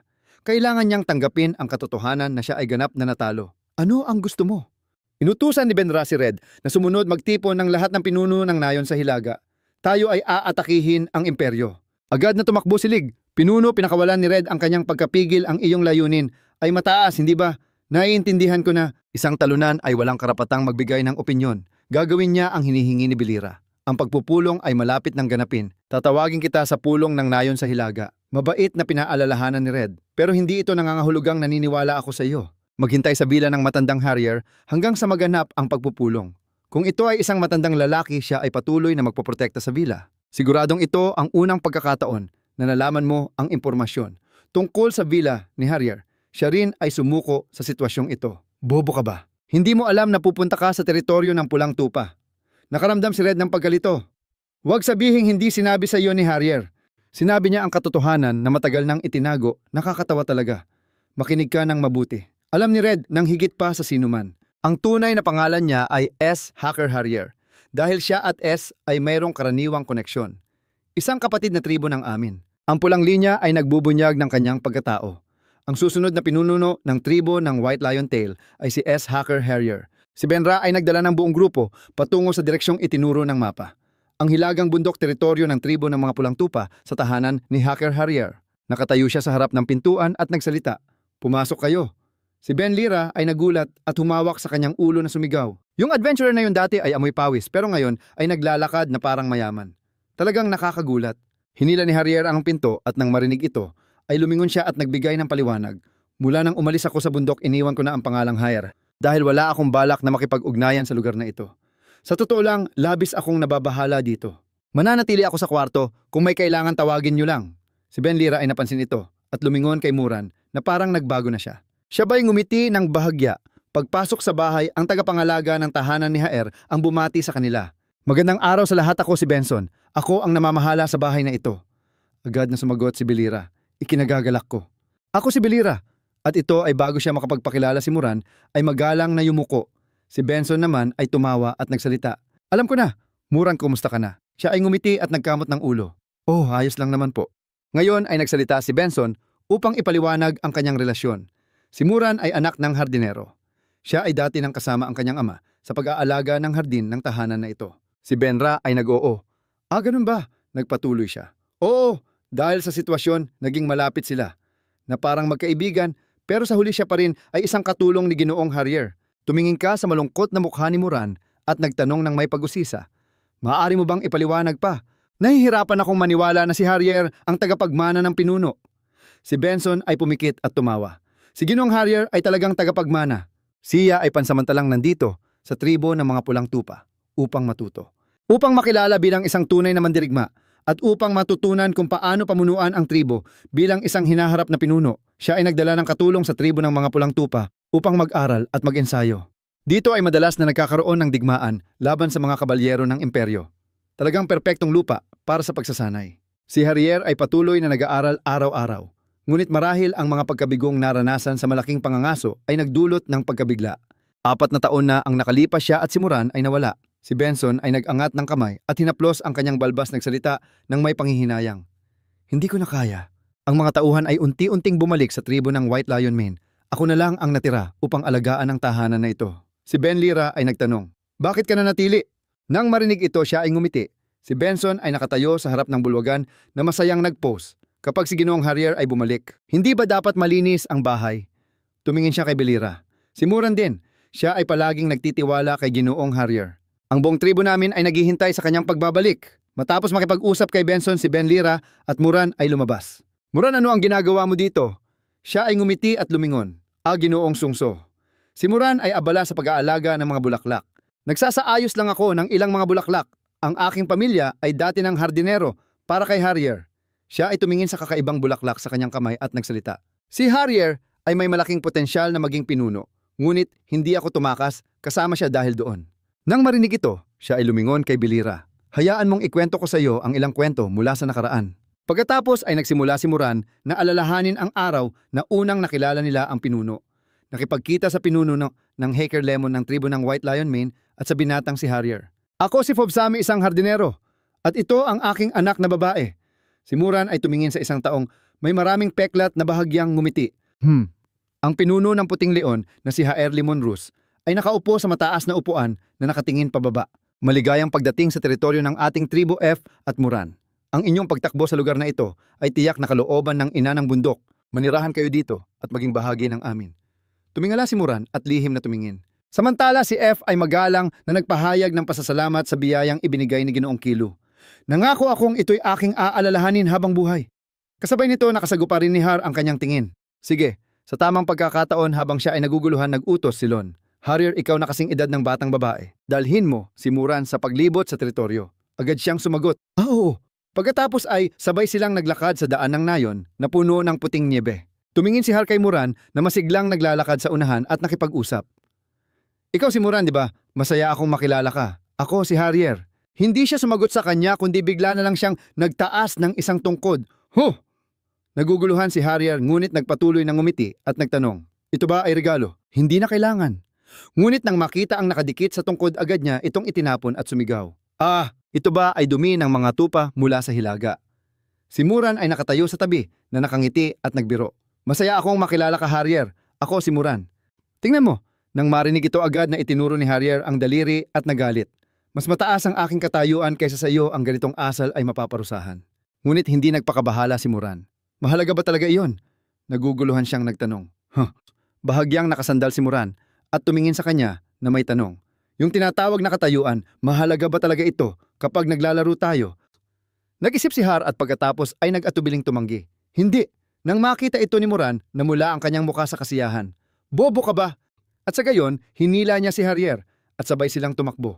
Sa ilalim ng asul na langit na puno ng mainit na araw, dinala ni Moran si Harrier upang manghuli ng baboy ramo. Mula sa mga damo sa malapit may isang grupo ng mga bata na lihim na nanonood sa kanila. Biglang may isang tao ang lumapit sa kanilang harapan. Ipinatong ni Moran ang isang tungkod sa kanyang balikat, ngumiti at nagbigay ng senyales bago tinawag. Pagkatapos ay masiglang ipinakilala niya si Harrier sa mga bata. Ang kanyang postura ay mas tila may-ari kaysa kay Harrier. Gayunpaman, masaya pa rin siyang nagsimula ng pagkakaibigan sa mga bagong kaibigan. At sa paglipas ng mga araw, naglaro silang lahat sa mga bukirin. Sa mga mata ni Harrier noon, hindi kailanman siya pinuri ni Moran.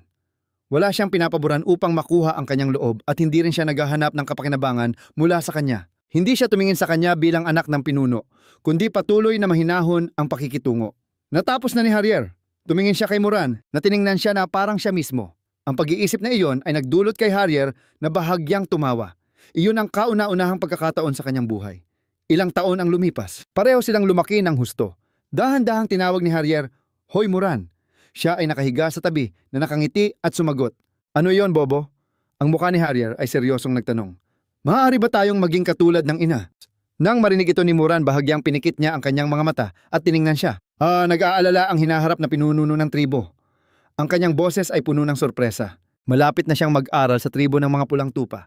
Nag-aalala ako na hindi ko ito magagampanan ng maayos. Si Moran ay biglang umupo at nagbigay ng kapanatagan. "Huwag mag-alala." Nag-atubiling tumanggi si Harrier. "Wala akong." Ngunit siya ay ngumiti ng maliwanag upang hikayatin siya. "Ang buong tribo ng Puting Leon ay nagtitiwala sa iyo at sa gayon dumating ang kung ano ang dapat mangyari." Si Harrier ay magalang na lumuhod sa harap ng isang tao na nakaupo sa mataas na upuan. "Maligayang pagdating, Batang Leon. Ako si Red Bidan, ang pinuno ng bawat pulang tupa, at mula ngayon, ako ang magiging guru mo." Siya ay malamig na nakatingin sa kanya. "Ituturo ko sa iyo ang lahat, huwag kang magpatalo." Sa mga susunod na araw, patuloy na nag-aalaga si Red kay Harrier. Huwag huminto ang pinuno ng tribo, ang pinakamalakas na mandirigma. Siya ang leader ng buong tribo. Isipin mo kung ano ang mangyayari kung matalo ang pinuno. Ang talunan ay walang karapatang magsalita, hindi rin maipapanatili ang pagkakaisa. Ang lakas ay kapangyarihan ng bansa, ang iyong lakas ay lakas ng tribo. Sa ibang pagkakataon, inilagay niya ang isang piraso ng laro at nag-utos gamitin ang isip mo. Tumingin si Red kay Harrier na nakatayo sa harap ng estratehikong mesa at hinihimok, patuloy na nag-iisip at nagmamasid sa larangan ng digmaan. Tandaan mo, kahit isang maliit na pagkakamali mo ay maaaring magdulot ng kamatayan sa mga tao ng tribo. Pagkatapos ay dinala niya siya sa isang aklatan. Dito ay merong higit sa 2,250 aklat, naglalaman ng mga batas, kasaysayan ng hilagang bahagi, pati na rin mga materyales tungkol sa mga halimaw at iba pang mahahalagang impormasyon. Sabay-sabay, malamig na nag-utos siya, dapat pag-aralan ang lahat. Si Harrier ay nagpakasubsob sa ilaw ng lampara hanggang sa magdugo. Nagulat siya sa nakitang dugo sa kanyang damit at kamay. Ang kanyang mga mata ay namumula at pagod na pagod. At muli siyang nagtanong sa kanyang sarili kung kaya ba niyang gawin ito. Bigla ang ngiting mukha ni Moran ay lumitaw sa isip ni Harrier. Ang kanyang mga mata ay naging mas matatag dahil dito. Muli siyang yumuko upang mag-aral at pinasigla ang kanyang sarili. "Kaya mo yan!" Sa isang magandang araw, mga isang taon, pagkatapos simulan ni Harrier ang pagsasanay ng pulang enerhiya. Si Moran at Benson ay abala sa harap ng tahanan ng hacker nang mapansin nilang may taong papalapit. Ang taong iyon ay nakatakip ng kompletong balabal at may sinasabi sa kanila. Mukhang ang balitang iyon ay nagdulot kay Moran ng labis na pagkabigla na nahulog ang bulaklak na nasa kanyang kamay. Sila ni Benson ay nakatayo na parang mga estatwa na nakatingin sa taong iyon. Nakakuha siya ng isang nakakagulat na balita na si Harrier ay tumakas. Noong bata pa si Harrier ay nakinig sa isang matanda na nagkwento ng isang kwentong bayan tungkol sa pagbuo ng isang kupunan at pagpatay sa demonyo. Tulad ng dati ang mga matatanda ay nagkukwento sa mga bata, ang bata ay humanga sa kwentong iyon at itinago ito sa kanyang puso. Ang larawan ng kanyang ina na may hawak na kalasag at espada na nagpoprotekta sa lahat kasama ang mga bilanggo sa likod ng kanyang ina ay nakaukit sa kanyang puso ng paggalang. Si Harrier noon ay nagdala ng paghangang iyon at nag-aral ng mag-isa. Ang batang iyon ay palaging nangangarap na maging katulad nila, dala ang paghangang iyon sa kanyang puso, yakap ang paggalang na iyon sa kanyang mga kamay. Inialay ang buong buhay sa talim ng espada. At pagkatapos ay naiwan na lamang ang isang batang nabasag. Agad na matapos matanggap ang balita, na si Harrier ay tumakas ay isang araw na may malakas na pag-ulan. Nang niyebe, kalmahin mo ang iyong sarili, Moran. Agad na nag-alala si Benson at nagmamadaling nagbigay ng payo sa kanya. Ang buong hanay ng bundok ay nalulumbay sa bagyo ng niyebe, kahit ang mga mandirigma ay hindi naglakas loob na lumabas sa ganitong panahon. Tumingin siya sa dala ni Moran sa kanyang likod at mariing pinigilan siya. Balak mo bang hanapin si Harrier na hindi mo alam kung nasaan siya? Ang pagtakbo sa labas ng walang isip ay isang hangal na bagay. Gayunpaman, hindi siya nagpakita ng pag-aalala at patuloy na naglakad sa ilalim ng niyebe. Moran, huwag bumalik ka na. Moran. Ang kanyang mga hakbang ay hindi huminto kahit na ang niyebe ay umabot na sa kanyang bukong-bukong. Alam mo ba, si Moran ay patuloy na matatag na naglalakad, pasulong ang mga yapak ay malalim na nakaukit sa puting niyebe. Ang kanyang muka ay namumula dahil sa lamig. Ang kanyang paghinga ay naging mabigat. Gayunpaman, ang mga mata ni Moran ay puno pa rin ng pag-asa. Si Harrier, sa isang malayong lugar sa likod ng bundok, ay nalulumbay din sa bagyo ng niyebe sa nayon ng mga adventurer sa hilagang kontinente. Sa loob ng isang madilim at basang-basang tavern, ang kahoy na hagdang bato sa tabi ay tahimik na walang tao. Si Harrier ay nag-iinuman ng mabangis. Bigla si Moran ay sumugod mula sa likuran at itinulak ang pinto ng tavern. Nasabi ko na noon, subukan ang maging adventurer, hindi naman masama.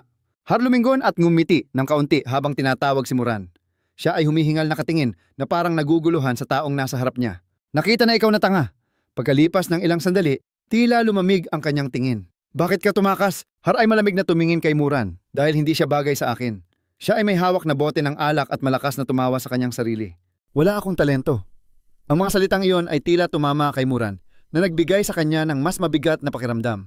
Nang marinig ito, siya ay nagbitiw ng kanyang mga bagahe sa likod at tahimik na lumapit. Si Moran ay humawak sa kwelyo ni Harrier, nakatingin sa kanyang anyo na tila nalululong sa alak at nawawalan ng pag-asa na nagpasiklab ng galit sa kanya. Huwag ka nang magbiro. Ikaw ang taong naghangad na maging isang dakilang pinuno kaysa sa sinuman.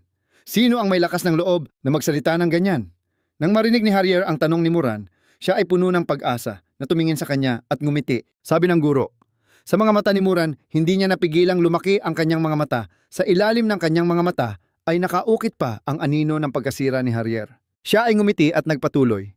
Isang beses ay karanasan, 2 beses ay pagkakamali, ang 3 beses ay katigasan ng ulo. Ang 4 ay pagtanggap sa mga limitasyon. Binitiwan ni Harrier ang bote ng alak sa kanyang kamay, ang tono niya ay naging mabigat. Sa 4 na pagkakataon, ako ay bumagsak ng 4 na beses sa pagsusulit ng malaking pangangaso. Pagkatapos ay inabot niya ang kamay ni Moran. Kulang ako ng kinakailangang intuisyon para sa labanan. At ang kakayahang kontrolin ang mahika ay hindi rin maganda. Ang kanyang isipan ay nagsimulang malugmok sa kaguluhan at pagsisisi. Wala akong natatanging kasanayan at wala ring espesyal na kakayahan. Hindi rin ako matalino upang mapunan ang mga kakulangang iyon. Umupo si Harrier sa upuan na puno ng kawalang pag-asa. Wala talagang wala, tanging ang pakiramdam ng pagiging sensitibo at mas matalas na mga mata.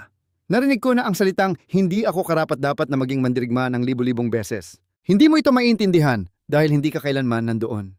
Si Harrier ay nakakaramdam na parang may napakaraming kamay na nakabigat sa kanyang balikat habang ang lahat ay umaasa sa kanya. At ang mga mabigat na kamay na iyon ay unti-unting lumulubog sa kanya.